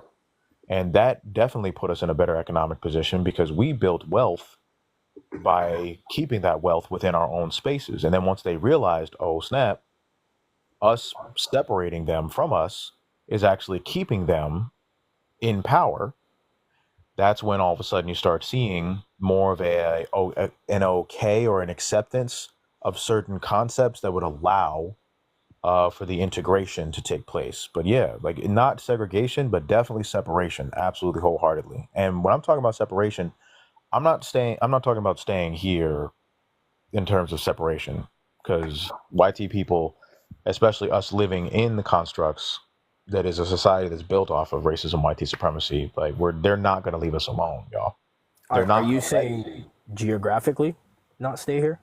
I'm talking about not stay here, period. Like yes, geographic. No, like why would we as African people choose to stay in the land that first and foremost was stolen from indigenous Americans, but that our ancestors were forced to build on, of which our ancestors regularly throughout all of the European transatlantic slave trade left evidence behind of just how much they wanted to go home to Africa. And then on top of that, we have our civil rights leaders and scholars that confirm beyond the shadow of a doubt that no matter how much they try to slap a label on us, we are still prisoners of war. We are still being oppressed inside of these systems and constructs. The data proves that time after time after time after time. And yet we're sitting here thinking that we're going to be able to make things work inside of constructs that were designed to never give us the ability to be able to make things work. Because the truth is that not everybody want to. First of all, not everybody want to be on the loser side. That's the truth. The thing is, like, because we African, all the whole diaspora, we African, we are at the bottom of the list. Even Africa, even today, even if you know that there is natural resource in Africa and everything, nobody want to be on the loser side. That was the issue. And the second thing is that me personally, my dad is Congolese. I'm 32. I've never been in Congo. I'm planning to go, but the finality for me is not to go live in Congo. You know what I'm saying? Because I know more about America. I know more about France and the Western countries than I know about Congo. You know it's not because of the image they portray and everything. I know Congo is a beautiful place. There is a lot of money. There is everything. Yeah, you know. But it's just because my culture is American. You know, also Congolese, but mostly American. My culture. This is what my culture is. My culture is French, and that's the issue. This is a lot of not everywhere we go, in America, in Africa, we go back in Africa. That's the truth, and this is it. You don't see every Asian going back to Asia, going back to Korea, going back to Japan. You know what I'm saying? And I think this is also our issue. But we want to go back for sure. But I think maybe it's also a state of mind to be ready. Bro, Yeah. you do realize where you can go back to? Like, there's African Americans who don't know their lineage, who don't know There's ways where for us to they're... find out. There's ways for us to find out. There's literally a black-owned genetics company called AfricanAncestry.com. It's kind of pricey, but Yeah, but not African everybody is gonna subscribe to that mindset. I'm Not like, everybody I'm That's what I not, was thinking. I'm but not trying to fight against it because that is what I do believe. Because the Yeah. Jewish people, they got their own. They went from being a religion to a race by the acquisition of land and resources. Right? They got their own little carve out somewhere. I think it's easy for people like me and Vince because, like I said, maybe I was born somewhere else. I just came here at a very young age, so I was educated here. So I see the difference. You know what I mean? Like, I interact with people on a daily basis here in New York who literally, and I get what you're saying. There's services like that, but it's just different, bro. Like, we're so I live like, here too. we're so intertwined in that fabric over there that, like, even me, somebody who's just like, I look like a regular American. If I go back there, like, they're gonna know I'm an American Cape Verdean. But even for me, they know the difference. They know the difference. Like if I come there, that's this guy. He ain't One from second, us. brother. One second, brother. Let me just, Sister Stella, can you message Brother Legends or let him know to tap the screen again to bring the screen back active? Because if it stays on pause for too long, then the whole live's gonna drop. Yeah, tap the screen.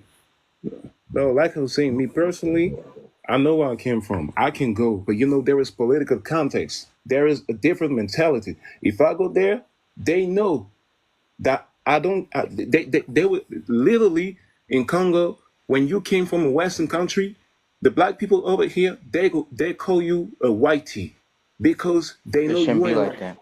Yeah, they call me like that. They used to call my little brother like that. They say you're white because for them you not fully Congolese because you was born outside. But That's the wouldn't it difference. serve you better to be in the Congolese fighting whatever political issue that's going on there and trying to recruit American Congolese to go there? I Because can't the be. power structure there is in the black people's hands. The issue is So it that just goes to Not. speak on the It's not. it's It's it's not. Because it's listen, complicated. every single person that is in political power that's inside of Africa right now, very much so have been put there by foreign nations. We're not just going to sit here and pretend like these people no, aren't. yeah, I'm not saying that there's no like there's not No, a no. bigger But picture. what I'm Like saying, what I'm saying trying is to that negate any of that. when we're looking at everything that's going on in the continent, we have to be very, very clear as to just exactly where the transition of power is happening, where the money flow is going, who is benefiting and who is not benefiting, and who are they in bed with. And Well, very much just so, look a at lot of the South political Africa. leaders, brother, They're let me finish my point. With all the leaders that are in Africa, very much so, they are operating to what's within the best interests of themselves and what European power groups are trying to get them to do. Hence the reason why we are seeing certain violent acts being committed against our Congolese African family just so that way they can get access to the cobalt. The cobalt is the nonsense that gets put inside of our electronic devices. So all them big Tesla cars y'all seeing, oh look, they got the new Tesla truck. Oh look, they got the new Tesla vehicle running around. The entirety of the electronics that have been used to build that damn thing, Facts. that's Facts. coming from the cobalt and that's coming from our African family being unalived, being forced to dig in those mines. It's Yeah. Yeah. literally That's slavery. what they do though. So, but with that, They the thing is that with those constructs being in place, again, they're the ones that are controlling that. So that's the reason why we're also seeing our African family in Kenya standing on business, rising up against those that are in power, even though the person that may be in power is an African person, still that African person was put there by European powers. Same thing happening in Nigeria, same thing happening with some of our African family in Ghana, I believe. Same thing happening in certain parts of South Africa. These are things that we are witnessing right now, real time. Same thing just happened in Niger, Mali, Burkina Faso, just like I mentioned, and they are more so the ones that are standing on business a little bit further or at least they've already overthrown the oppressors and started implementing their own structures of unifying, so that way they can then push their nations forward. However, thing is that if we're not approaching it from a lens of understanding that those things are happening, then that means we're missing the context. We're trying to blame our own African family for the things that Europeans are still doing in those spaces, just like how they've been doing for the past few centuries. Oh, see, look, black people are fighting other black people. See, it's y'all versus y'all. But they're not even telling you that, oh, yeah, by the way, we sent 15 crates worth of pew pews to one side in particular that we're telling is superior than the other side, just because, oh yeah, we're going to send more tanks to this location. Yeah, we're going to send more heavy artillery over here and over there. Like, why, if they are literally just operating, if it's just a conflict between African people, then why do European powers have such a vested interest in funding it, in encouraging the fact, or in producing the pew pews in those spaces for them to continue the conflict? Like, But why? Congo is different. Like you spoke about Congo, and I'm gonna go further in this. Congo is the richest country in the world, but the poorest. There is not just Congo. There is everything to go to do nuclear weapon. There is gold. There is every natural resources you can imagine. But they don't even know how much there is the worth of this. It's like trillions and trillions. And the Earth issue is don't have that a price. It's more than true. yeah, it's more than trillion, and you can't Yeah, even the Earth don't have a evaluate price. this. But the issue is that we have like 8 countries around us, and those 8 countries they are used to to destabilize the Congo instead of just being friend with moreover the Rwanda, who is the biggest enemies and used by them, guided by the UK, America, and also France. So there was a genocide of 20 million since 1995. There was a genocide of almost Brother, 20. you gotta use more Oh, sorry. There was mass unaliving. yeah, there was 20 million Congolese unalive since 2025. You said what you said, bro. Say what you said. It needs to be put on the record. Since they want to track every fucking thing, let them track that because guess what? It's too late. Brother, no, It's listen, too late. You understand what I'm saying? listen, brother, listen. What we're not going to do is we're not going to risk getting an entire platform where this information needs to be shared getting shut down because we want to fly off the There are handle. many No, platforms. it Talk how doesn't you matter. talk. No, absolutely not. If you're going to do that, if you're going to risk the platform in order for just because like, oh yeah, we just need to talk off the handle because we have no control over it. Nah, we're not doing that. That's not going to happen. This is a space he where took it it needs to be left. defended. Yeah, no, like I said, so since 2020, 1995. So yeah, 20 million Congolese unalive. So I can use this word. And it's still going on. It's still going on. So that's why when people coming from for Palestine doing this shit, we stand with Palestine.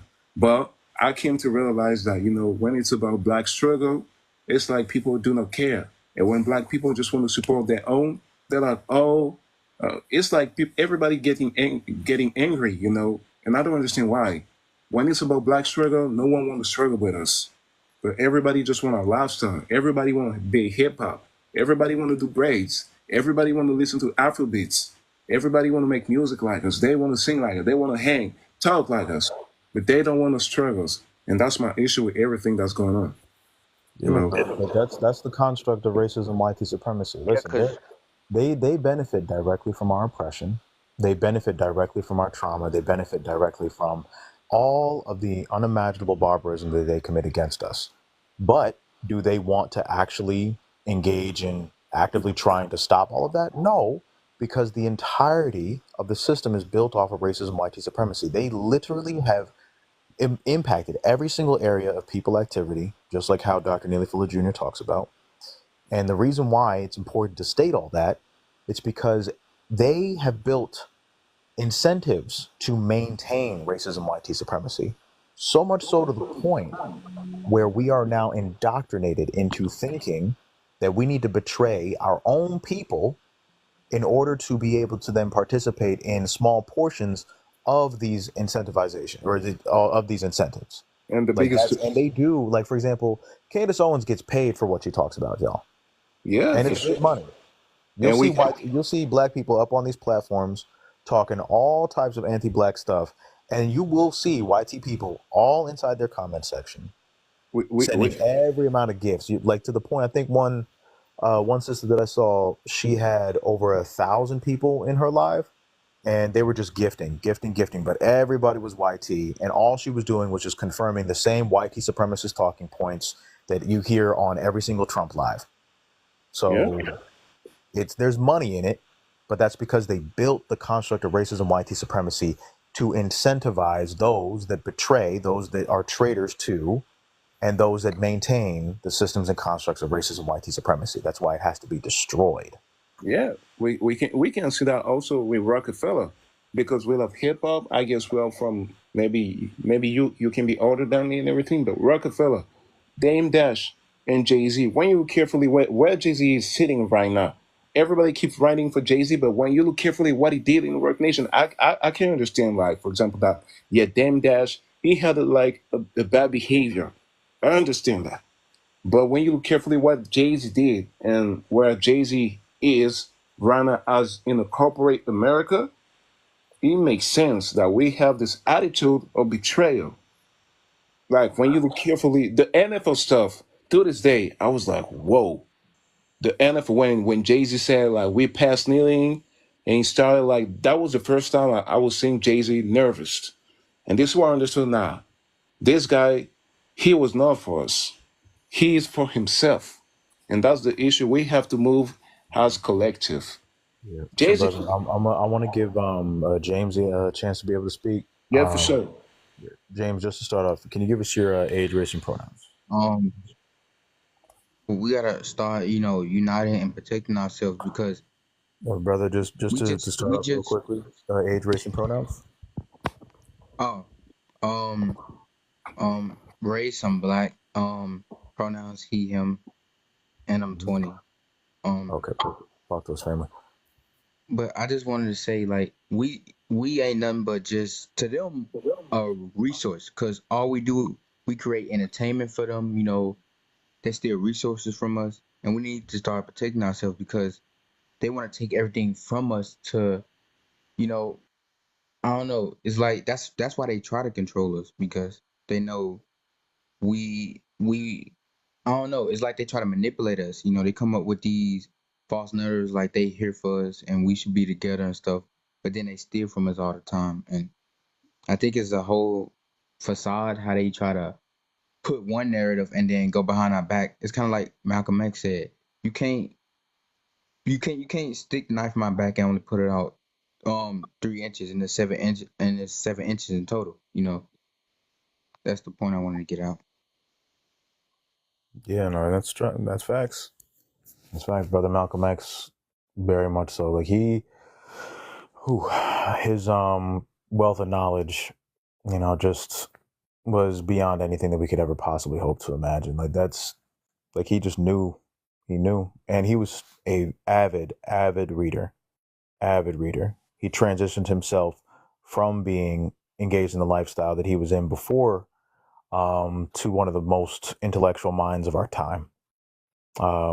Yep. Big shout out to brother Malcolm X because stick the knife in. The healing cannot begin until the knife has been fully removed. Yeah. And then the healing starts and then the wound treated. Like the healing cannot begin until that happens. But the problem is that they're talking about healing while the knife is still in us 6 inches. Yeah. And You they know, want we us only to took treat it. ourselves after they stole everything from us and benefited us off of slavery. Mm-hmm. Let me And bring up. yeah. What's going on, Smart Sister? How you doing? I'm good. How are you? We out here. Going on Africa the Bunt. So what is happening? So the topic is Black first, Yep, absolutely. as always. Mm-hmm. Yep. So I mean, we were already kind of discussing the what's been going on in other areas of the world and how certain constructs are in place globally. Well, racism, white supremacy is in place globally, but also how eventually we need to get to the consciousness needed for us to be returning back to the motherland. But it is our responsibility to get to the consciousness necessary for us to understand that when we're returning to the motherland, we are returning as students, not as educators. Because we need to be very clear. We have been Europeanized by being forced to stay inside of being close proximity to our oppressors. We've been Europeanized, y'all. So technically speaking, us being Europeanized means that we will absolutely potentially pose a serious danger to our own African family. Like, because if we go in there and we're like, yeah, nah, you need to speak English, and yet they're speaking Tree or Hosa, and we're telling them that they need to speak a colonizer language so that we can understand because we don't want to do the work to decolonize ourselves because we think that somehow, our ish don't stink. That's a problem. And that has happened before. Yeah. Liberia? The I mean, at that Liberia, point, you'd yeah. be doing their jobs for them. Yeah, I heard a Exactly. lot of I was friends with this one kid and he was from Africa and his family was poor and they used to bully him a lot for that. And that's the problem, that's where them terms come from, African booty scratching and stuff. It comes from, like you said, black people being Europeanized and they trying to push that onto ourselves. They tricked us to hating ourselves. That's what they mainly did, you know? Yeah. Well, absolutely. Well, my take. I'm still preach on my intergenerational trauma because it happens to all of us, and until we move a lot of that out of the way for our brothers and sisters in the diaspora as well as us. That's always the thing that creeps in and that keeps a whole bunch of stuff going. And if you can understand it and what impact it has had on you and your thought processes or coping mechanisms or whatever, when you understand that, that's the same. We all got the same thing. You know what I mean? And you're right. We can't go in Europeanizing and colonizing ourselves wherever we go. We do have to be cognizant of the culture, of the language, of the everything. But we all, I mean, hell, more of them know English sometimes better than we do. So, because that's been forced on them as well. So my thing is, let's just take advantage of the situation and we can communicate and we can get it together. Like I've said before, in one of our lives, Swahili is a trading language. So that's something that we can learn. I mean, back in the 60s and 70s, that's what we were doing here, to at least where you could at least somewhat communicate, because it's being a trading language, a lot of people, it's set up to where a lot of people can understand it and communicate with that. So we need to just be practical, be real, understand where we're going, what we're doing, and go from there, because the bottom line is all of us understanding you got the same enemy. Okay, and I have been doing some pro-Palestinian, stuff too, and because Malcolm spoke on that, and my whole thing with them has been, and the black people, and I'm really geared a lot of more of my stuff toward the black people, because here you are, you worry more about a Palestinian than somebody from the Congo. You know what I mean? And then you get mad if some racism or whatever comes your way. Well, it's par for the course, and you all understand the issue is we all got the same enemy. That's the only thing we need to be working on in terms of all this stuff. We got the same enemy, and what you gonna do about it? You know, I just don't get into uh, us fighting back and forth and who conscious and who ain't and how you think, and no. If you understand your enemy, you all these different, the Democrats, Republicans, pro-Israeli, all of it. You understand all of it and where it is and what it's not doing for you. So, I don't get it. I really don't. Sometimes I get it, but I don't get it. I got a Let's question. be and let's be very clear. Like, Palestinians very much so are the descendants of the Arabs that enslaved our ancestors, and that entire region very much so still engages in the Arab slave trade, where our African family are being tricked into gaining or attempting to gain employment opportunities.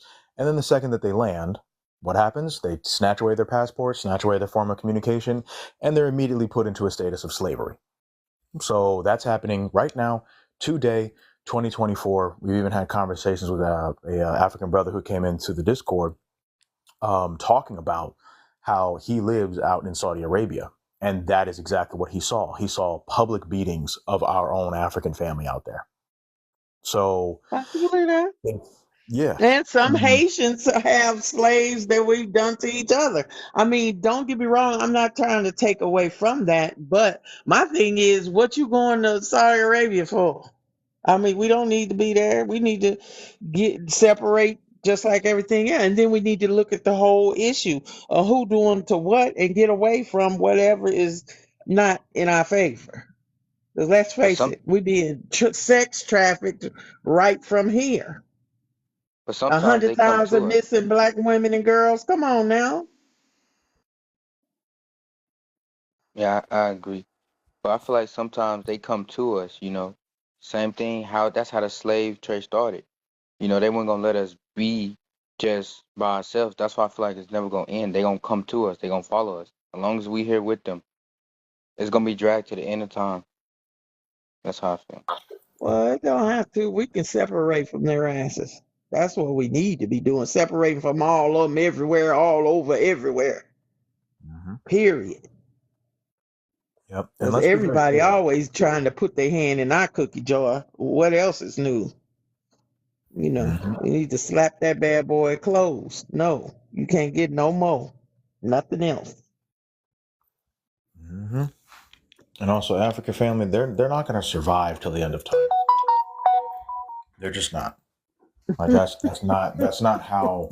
Like, cause see, all right. The reason why I say that is because there's a report that came out through Statista, and Statista.com is basically like a website that keeps track of data, surveys, so on and so forth.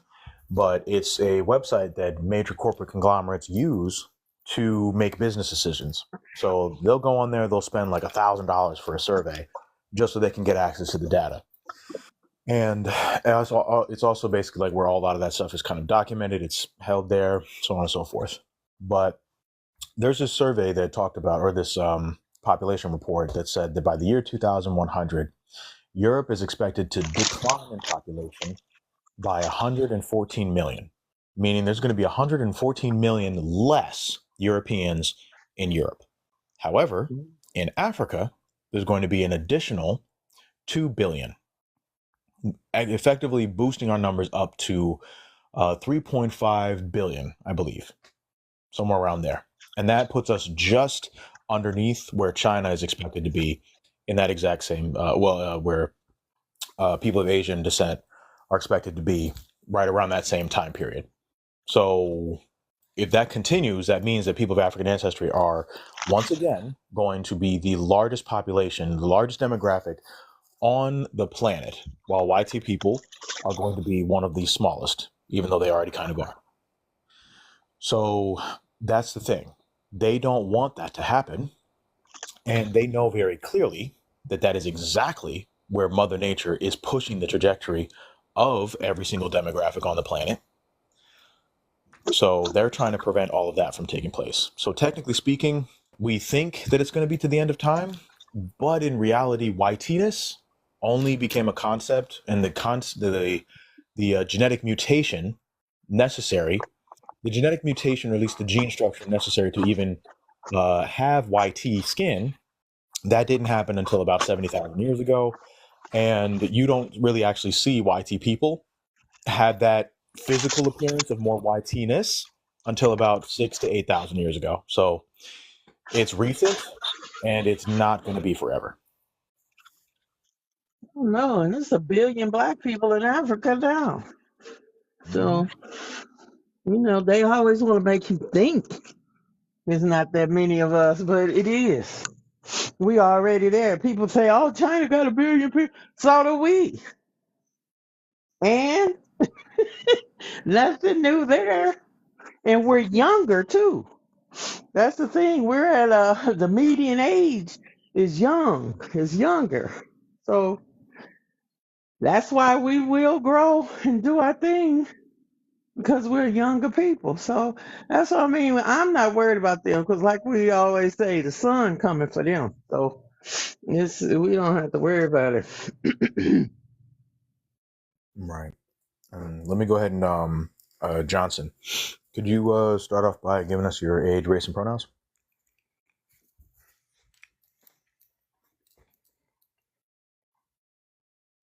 Johnson, you're on mute. Okay. Yeah, from there. Yeah, good evening.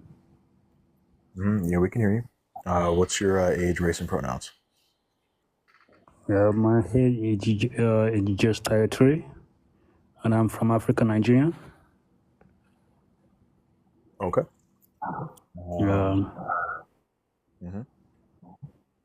So actually my first time to join your life. So what I can see here is Black African first, which is very good. What I just want to say that we Africans should see ourselves as one, and to hold on ourselves, and to love each other. Because we don't want to see ourselves and then be hating each other. We want to see ourselves as a brother and a sister. You stand a point. Do you understand what I'm trying to say? So you say? Oh no, I was saying we understand, brother. And just a heads up, this is a live from Brother Legend. He had to step away to go to a meeting. But yep, I'm co-hosting as well as Sister Stella in the chat. So we're just engaging and having conversations and talking about the topics. And Yeah. Yeah, Mm-hmm. sure. And I'm 100% for I what you're love saying. that. 100%. Yeah. Mm-hmm. I appreciate it. Thank you. Welcome. African. How's it going, family? How you doing, brother? I'm good, brother. How are you? I, Living lavish.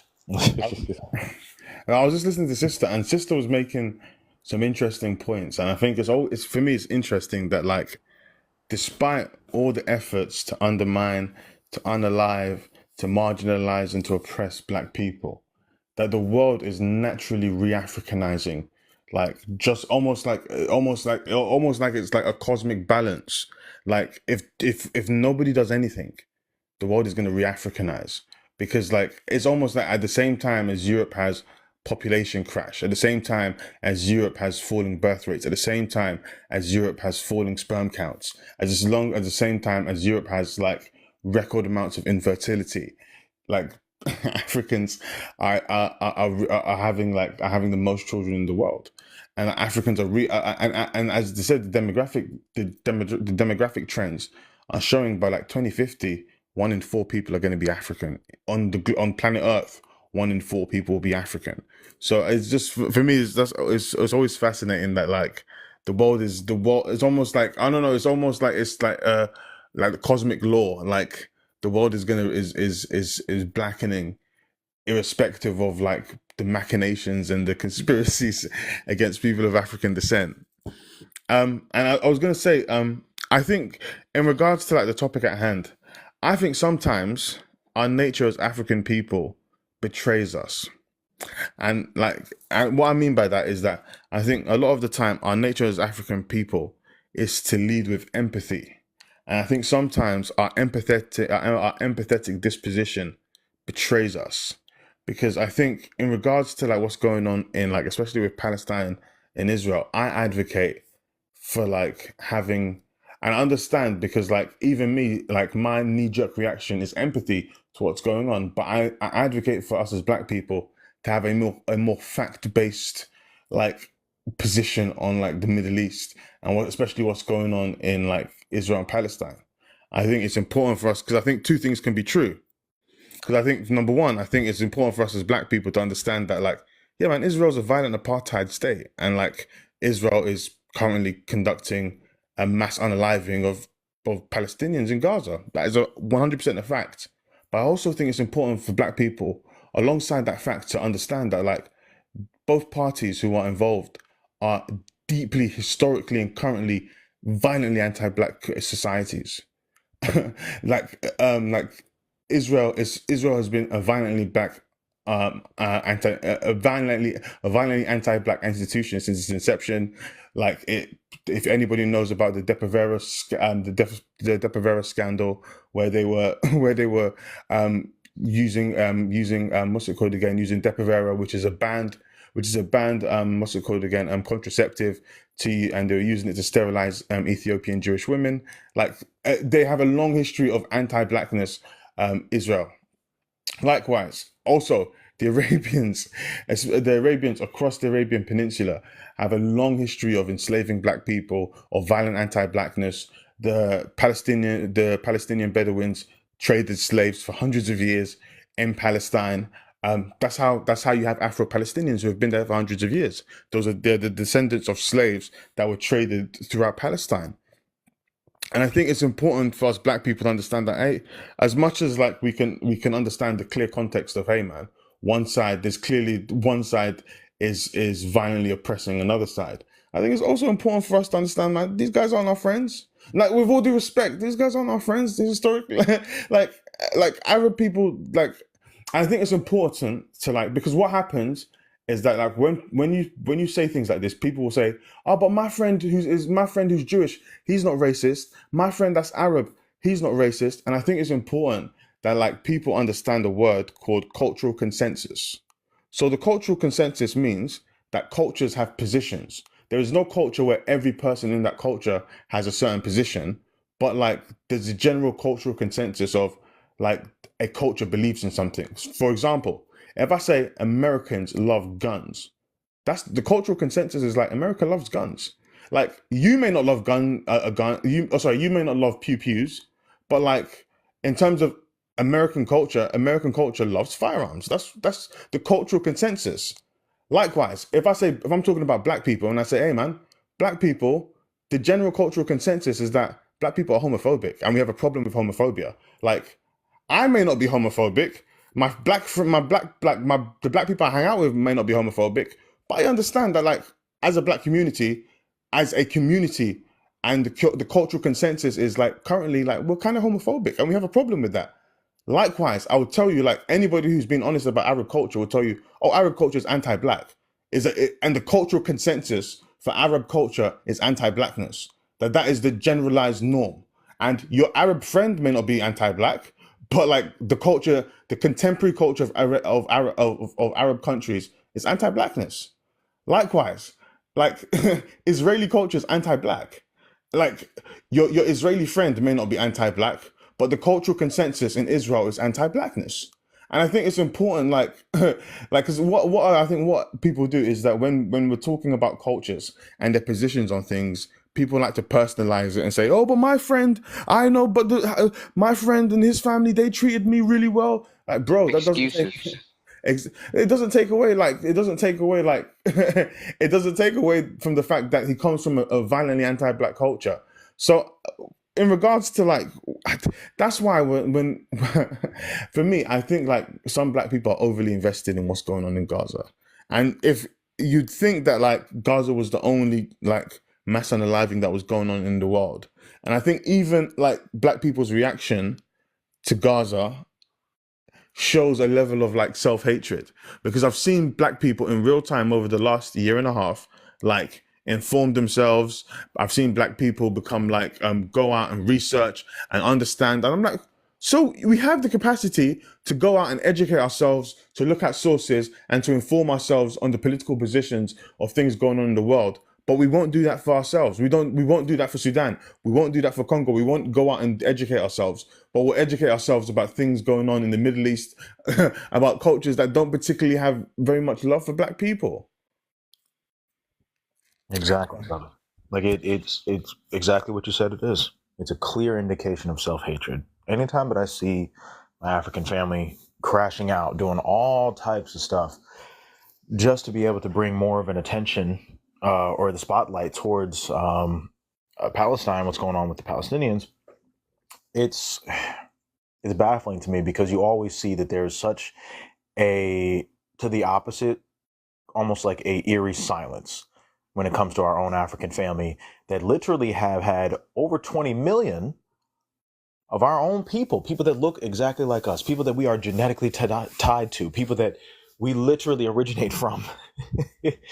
And for some reason, we don't have that same level of empathy. I mean, we know why. Like, the constructs of racism, white supremacy instill a level of self-hatred. They teach us not to associate with our own African family. They teach us that we need to be everything else except for being African, when in reality, African is the foundation for all things. Like, it's this sense of it's this sense of internalizing the oppressor's rhetoric and the oppressor's propaganda, so much so to the point that now we are fighting to defend the rhetoric and defend the propaganda.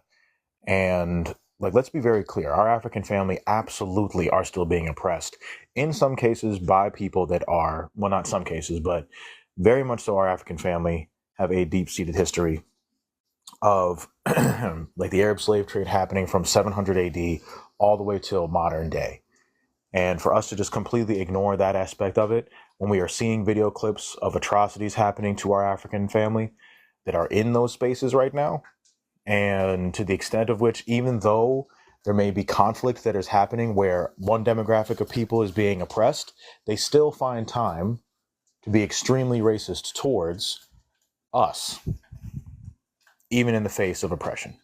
Timothy, you know what I was going to say? Oh, so Timothy, I was going to say? I was going to say that, like, you can tell that there's something deeply wrong, or like quite like I think you can find that there's something deeply like unhealthy about like a lot of black people's positions, because I'm sure like anybody who's like active on any kind of social media, you've seen like black people where like the entire pages are dedicated to Palestine. I'm sure you've seen. I'm sure we've all seen like Yeah, black people yeah. who are deeply invested in Palestine, and their entire pages every day they're protesting Palestine. The interesting thing is that like you've never seen that in reverse. You've never seen like another group of people who are going through crisis like focus solely on Congo. You've never seen an Eastern European who or Slavic person who knows that there's a war in their back door in their back garden like focus pure. Have you ever seen a Russian person focusing purely on Congo? Have you ever seen a Ukrainian person focusing purely on Congo? Have you ever seen an Arab person from any of the Arabian countries have a page completely dedicated to Congo? Because they know they've got because they know they've got stuff to deal with in their back garden. It's only black people that will see other black people going through like the kind of things that are happening in Sudan and Congo, and then identify with a different part of the world. Like, why doesn't it happen? You got to ask yourself, why doesn't it happen in reverse? Why have you never seen an Arab person with a page dedicated to Congo? Why have you never seen an Arab person ignoring what's going on in Gaza and focusing purely on Congo? But you can think of dozens of black people who do that. Because I think there's a fundamental sickness in how a lot of us think Yeah. and like our self-value. Yeah, I find that weird too. They want us to come to their aid, but don't never show up for ours. Just real quick, family. My duties. Yeah. So everybody, keep on tapping that like button. Share the live. Gift the host, Brother Legend. Want to make sure that we get plenty of gifts for him to be able to come back to as soon as he comes back to the space when he's done his meeting. Tap into the live. Share the live with friends. Share the live with your people. Share the live with African family. Share the live, y'all. But definitely, let's get those likes up to about 72K. Once we get it up to 72K, that's when the comments will come back on. Appreciate you, Sister Stella, for standing on business. We definitely need to get those likes up, family. So if you want to be able to comment down below, keep on tapping, keep on tapping. We're at 55K. Once we get that up to 72, then we'll go ahead and bring the comments back on. So there's about 51 people listening in. Keep on tapping that like button, y'all. And if you appreciate the live, appreciate the content and information in the space, gift the host, Brother Legend, as well as gift the panelists, as providing the content and information and knowledge absolutely is something that is necessary. But at the same time, if you want to support the continuation of that happening, gifting, as well as joining us over at b1initiative.org and conversing amongst fellow Pan-Africanists, people of African ancestry that are unapologetically standing on business in terms of unifying and building with other Black people, then yes, definitely tap in with us there. You can actually go to Brother Legend's bio. You can click on the link that's there and get you to b1initiative.org. And that'll be the link essentially to get you into the Discord space. What you want to do is you want to download the Discord app, create a Discord profile, and then go back to either his bio or my bio, and you will click on the link marked B1 Initiative. And then that will get you access to that space, or that will get you access to the process of going through signing up for the space. But keep on tapping that like button, y'all. Share the Hey, I live. got a question. Sure. What's up, family? So I went to his bio. I didn't see it. Where the Discord was at. I was trying to join it. Okay. Well, no problem. You can actually click under my bio. I Okay. have a link tree in my bio. It's got all my other social media profiles, but the very top link is for b1initiative.org, the Discord space.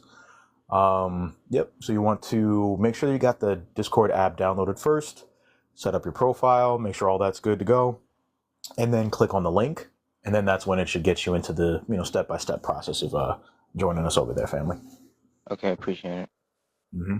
And also let me know if it, the link might be under my profile might be expired. But let me know if you have any trouble with getting in. I've had some people tell me that they've had issues with it. But if you have any trouble, just shoot me a message. I'll send you an updated one. Yeah, but we out here, yo. We're standing on business. Keep on tapping that like button. Keep on sharing the live. Again, 72K. Then we'll bring the comments back on. So if y'all trying to chop it up in the comments, keep on tapping. Keep on tapping. Keep on tapping. Tap for at least a solid 30 seconds, and then let your finger rest. And then once you finish resting, tap again. I want to build up those finger calluses, y'all. Gotta be tapping it up a storm, all right? But so we have a new guest. Moya, could you give us your age, race, and pronouns to start, please?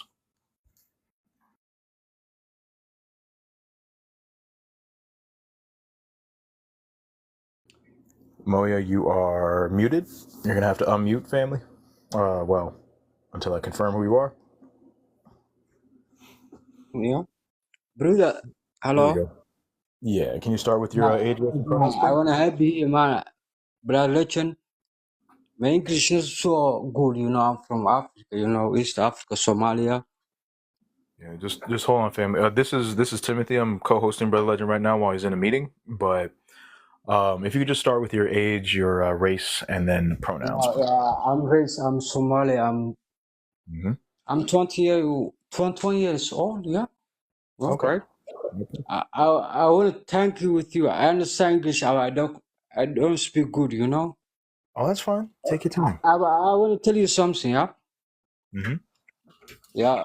I love this Colonel. We want to learn our history. We want to learn each other. Man, give me. I have my brothers in here. We want to learn each other. I love this man. I love this content. What's that? That's right. Yeah. I want to learn.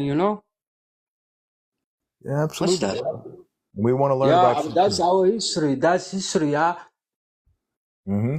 Yeah, and we Yeah. want to learn about you too. We gotta like unify. We gotta get in conversation with Yeah. each other. That's We gotta good. I talk. understand this. Yeah. We gotta unify we have. About somebody tell me my history and somebody tell you yours. We want to talk each other. You understand this one? Absolutely. In Yes. Africa, the people look like me, the people, you and me and these people, I'm talking about Africa people, black people. I don't give a fuck where you from, Africa, America, at the same time, we come from same people, yeah? The people who look like us, what's that in English, man?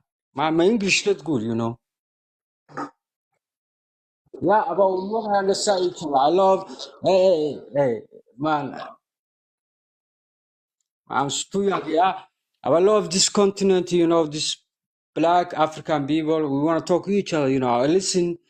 I love them. I love you, man. Brother Legend, I love you. His contact, I want to learn something, and I know something, you know something. We must talk to each other. You know what I'm talking about? It's not English. What's that? What they call? We want to each other. But I don't want to somebody talk to me. Yeah, he from America. He from this. We want to talk to each other. You know what I'm talking about? Yeah, right? Yeah. And I love this man. This contact, brother legend, man. Yeah, I'm listening. I'm listening. I'm still young. We still young. About somebody tell our history. That's the problem. We wanna reach each other. Mm-hmm. Yeah, we want to understand each other. Somebody learn something. Even the history. If you learn in where we're from in Africa, we know everything about we. We don't know how what they do, what they make in English. We don't know how we tell the another people. Our history is small because we don't talk to each other. We don't know how to change the people what they understand. Asia people or another countries, other people. Because we are shy. I don't know. Yeah. Well, I mean, they teach us. My They English not they good, teach but us I know to something, not. I have history, I have something. Because Yeah. in African people, we tell each other, our language, fathers, I don't know, man. Yeah. They. What happens is the people that have oppressed us for so long Yeah, because teach us to your not talk father, to each your other. father, your grandma tell you the history about, we don't know how make the books, how we tell another people, because we are Mm-hmm. shy, although I don't know. It's okay. How we do. Listen. What that's the point of us talking right now is for us to learn about you, our African family, my African brother, and then for you to learn about me, our African family, our African brothers and sisters over here in America. Like you are me, I am you. I only exist because of Yeah. you, brother. Like, And we must share each other. You have history, I have history. The people in Africa, we have history. Our history, nobody talk them. Nobody make books. That's the history. That's what we are. Who you are, who am I, L- you know. mhm. if you know that in scientifically everything Africa, when you go Africa, man, we know everything, but we cannot talk another because the people who control this world, we are not them, we are black people, man. We are from Africa, yeah. Black people, where you are, black people, we want to change, man. I don't know, man. The English is bad, man. Fuck. I No, no, want to no. talk. It's okay. No, we understand. It's okay, brother. We hear you perfectly fine. You know what I'm talking about. We have history, you have history, but we cannot share another people. We wanna, what do you call it? We wanna talk to each other, we wanna change and tell them another people. We know each other. When you talk music, when you talk dancing, when you talk how we go, how we are when you talk sports, Yeah. Oh, okay.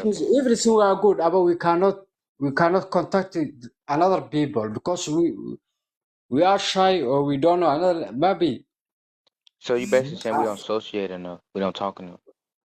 because we are shy or we don't know because we are respecting each other. I cannot want people because we love people. We don't want to say, "Hey man, I'm good, I'm better than you." Now we don't like it. But another people in this world, they love us. They say, I do this, what I do. We don't do that each other. Mm-hmm. We Yeah, don't like to say, me, we I are the have same. muscles. I do this one. I make this one. Yeah, we are the We don't same, like brother. it. I want to In learn Africa, about African you, people, and we I want shy. you to We learn shy. about Me, us. We are the same. You are my African family, and I cannot wait to learn more about your customs, about what it is that you practice day to can we day. And explore also, this one? listen, Another so people in if Asia, I might show Europe, up for dinner, or these people. We I'm want letting to you know share right now, brother. I'm gonna our show up for wisdom. dinner. Listen, I'm definitely gonna show up for dinner. Don't like like all right. If you about to throw down in the kitchen, I'm gonna be right there.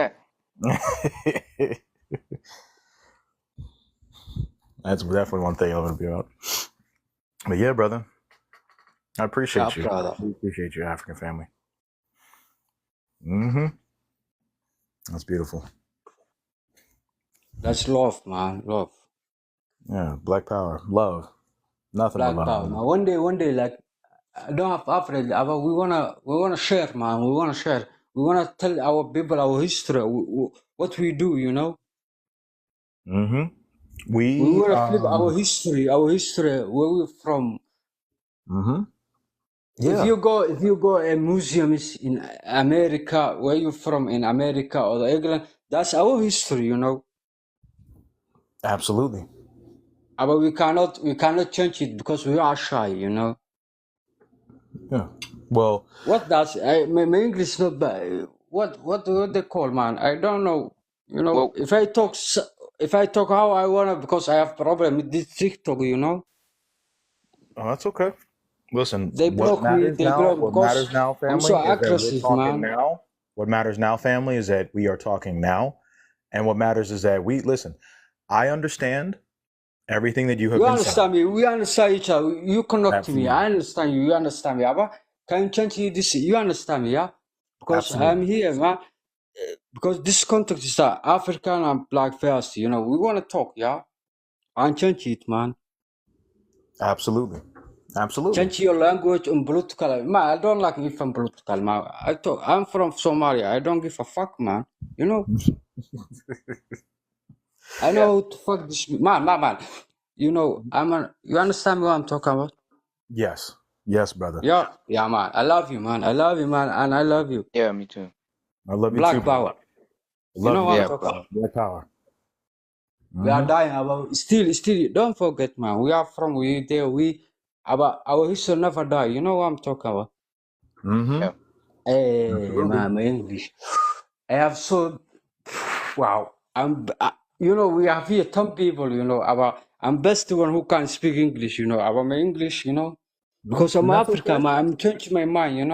I come That's okay. crazy. See, I have to learn more Because we are about African emotional, man. languages. We know That's what each I other, have to yeah. do. Yeah, see now you don't even need to learn You it. Listen, born America, you man. don't need to learn For English. about We have to man, I learn cannot our take this African one. languages. I'm dying, man. I wanna fight. I don't know somehow.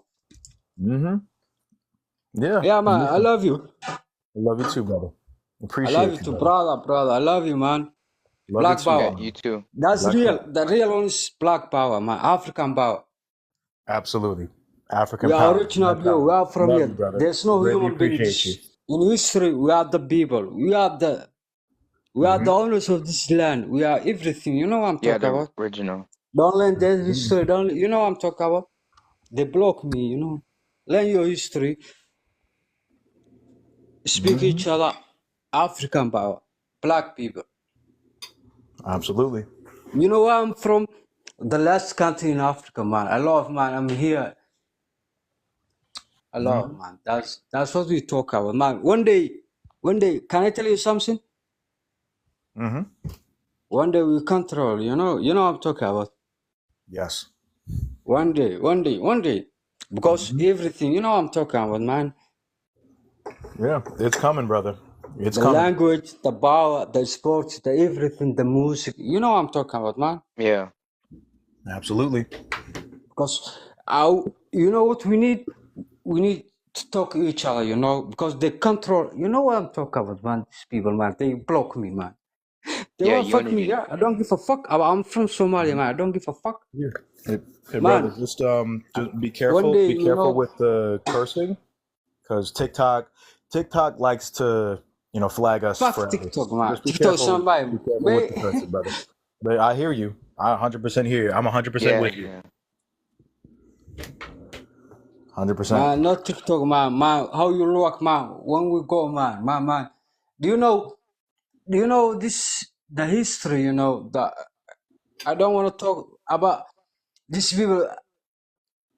I'm Barat, you know. I'm from Somalia. I know how to fuck these people, man. I'm crazy. Okay, sorry. Well, hey, brother, We we're know, not we mad know. at you. We We appreciate you, fight but until we're gonna we have die. to, You know, we your fight. African We family. need history. We not talk each other. You know, that's richtig, yeah. Yeah, yeah. Tell, Yeah. tell you what, Man, I family. have Reach out papers. here. I wanna, Follow me. brother Lechem, where, brother Lechem, I love you, man. Take your history. We love you, man. Absolutely, we appreciate your family. Iran Traore, Follow Burkina brother Faso, Legend. Follow brother Burkina Legend. Faso, Follow everybody. Sahel. Well, Give me brother, shout just out, man. These people, Yeah, Burkina yeah, Faso. shout. One day brother. we come So from one unity, follow you brother know. Legend. Follow brother Legend, and follow the Ibrahim family. Traore, And we'll keep in touch, family. 100%. Okay. family. Ibrahim Traore. Give this shout out, Ibrahim Traore. Ibrahim Traore. Absolutely. Yeah, beat, please. I love you, man. We come from You each other, too. man. You too. One day. I love you. Thank Love you. you too, family. You Love you too. welcome. Appreciate you. Can I Yo, do one this? second, Mo. Excuse me, Thank you. Mo. Before you before you get out, I just want to say how proud I am, from you, Somali, to hear that you say black, pro-black, and African. First of all, let me introduce myself. I'm black. I'm 32 and pronouns he is. And Mo, I'm very, very proud what you talked about. Man, the Cause people who represent you, man, can I talk this one? The people who represent Somalia, the people who come from the colony, you know, Somali, the real people, you know, read the history, Somali people, you know, about I cannot lose something, you know. Take, man, yo, your yo, English I not know, good. but you We gotta must listen, each, please. that's right. We must each other our history, you know. Maybe see my contacts, you know, my people, you know, we fight, man. We want to come each other, you know. Exactly. Listen, African brother. unity, that's the number one. Exactly. Listen, please listen. I'm very proud of you, what you said, because I know a lot of Somali people, like in overseas, like the Dominican style, me no black, me no black, me no black. No, And it's, man. That's the problem I have, you know. That's yeah, not, you know, man, don't talk. Fight the Somali history. Somalis, you know, not the people who make the colonial people. No. Learn the history. Brother, where you from? I'm Kenyan. That's why I know. Kenya, man. I know Kenya, man. Listen. You know Somali people, man. Yeah, exactly. We neighbors. We Can neighbors, I talk and the people in Zimbabwe or some people who come from, you know, they're too different, you know. yeah, exactly. But listen, Because the please, people listen. who control the, you understand me, you are from Kenya, Yeah. I know Kenya, yeah. But you know I'm fighting. You know the first country in Africa who make the airplane come from England. My history is there, man. Somali, but they are different. They come their people. You know this is what they colonize. That's not Somali people. Yeah, Learn the exactly. history, brother, Can I speak, please? Can because I they speak, write please, it. Mo? You can Google it. Somali people. You can Google it. Yeah, you know it. Yes, exactly. And But you are Mo, from Kenya, man. You know me. You know me. Man. Don't. So, brother Mo. But Mo. let me speak, please. Yep, brother Mo. We're gonna go ahead and let our brother Bantu It's speak. 3 o'clock Okay. in the morning here in No, Germany, you no, know. that's So a question. Yeah, I understand. I understand. Yeah, because I have problem. Because some people they are not even. We make DNA test other. That people they are not Somali, you know, but they represent this. I'm Somali. Man, you are not Somali. You know. Even we don't, you know, we are. But that people they speak my name. But that's not real Somali people, you know. Yeah. Learn the history, exactly, man. Mo. It's Google, you know. Brother Mo. Brother Mo. We gotta let Bantu speak. Okay, brother. But we're not mad at you. You're still our brother, 100%. We just gotta let the African family speak too, 100%. Love you, Yeah, family. I'm telling this my All right? Kenya brother, East African, you know. I'm telling him, you know. You say, man, you are Somali, you know. I want to tell him, my English no good. I want to tell him, you know. Yes. No You No, can worries. just Google it and We learn it. understand you. give it a moment. We're gonna let brother Bantu speak. But again, we love you, family. Just mute up for a second. We're gonna let brother Bantu Family, we speak. want to Okay. make, man. Okay. Yes, thank you. Like I said, Mo, I'm very proud to hear what you said, because like I said, there are really a lot of Somali people who don't claim to be black, who don't claim to be African. Even some go and say they're not African, they're more descent of Arab and more descent of Eurasian people. But like you said, we are black, we are African, we are one. We have to come together to liberate ourselves, to decolonize ourselves, and also to get this information. Like I have a lot of information from this life too, and yeah, I just wanted to come up and say how proud I am to hear from a Somali that he's black and half African. That's a step forward to get together. You know, that's all. Absolutely. We appreciate you, family, through and Yes. through. Appreciate you. Thank you. So I gotta leave. Like I said, it's 3 o'clock in the morning. Thanks for bringing me up that quick. And yes, all love, people. Stay black and stay educated. Peace. All right. Absolutely. Thank you. Yeah. So everybody keep on tapping that like button. Share the live. Let's get more of our African family in here. Let's get more conversation had about the topic up on the screen. Black/African first. We are Black African first. We are not Democrats. We're not Republicans. We are not pro-Israel. We're not pro-Palestine. We're not anything else other than Black first. Black has to be the priority. Black African people has to be the priority first. If that is not the priority in our lives, and we are prioritizing everything else except for who we are as Black African people, prioritizing each other, what's within the best interest of us, then we are doomed if we're not doing that. We have to prioritize each other. Every other people group on the planet does that, but because we have had a very specific event in history happen to us, which is systemic oppression, which is the European transatlantic slave trade, which is the Arab slave trade, the entirety of all these things happening to us for the express purpose of building the constructs that exist today under the concepts of racism, white supremacy. That is something that has never happened to a people group in all of human history, not to the length of which or the extent of which that has happened to us as African people. That is the reason why we, unfortunately, many of us do not unapologetically identify as Black African people. That's also the reason why, unfortunately, many of us do not prioritize our identity as Black African people first. However, that is why we host these spaces. That's why these conversations need to be had, because we need to be able to unapologetically identify as Black African people, stand on business to what's within the best interest of prioritizing ourselves as Black African people, what's within the best interest of prioritizing what's within the best interest of prioritizing our global Black African family. That's how we have to be. And we got to be on code. We got to stand on business. In order for us to get out of these systems and constructs, we have to prioritize each other as Black African people. I don't care what your belief system is. I don't care what you identify underneath being Black, but the priority has to be that you are a Black African person first. Hey, Brother Legend, we back at it. I caught the end of that, but thank you for hosting the live for me, Brother Timothy. I had to have that meeting. Oh, I got popcorn in my beard. Yeah, I was eating popcorn. But anyway, yeah. Shout out to all the B1 people in here.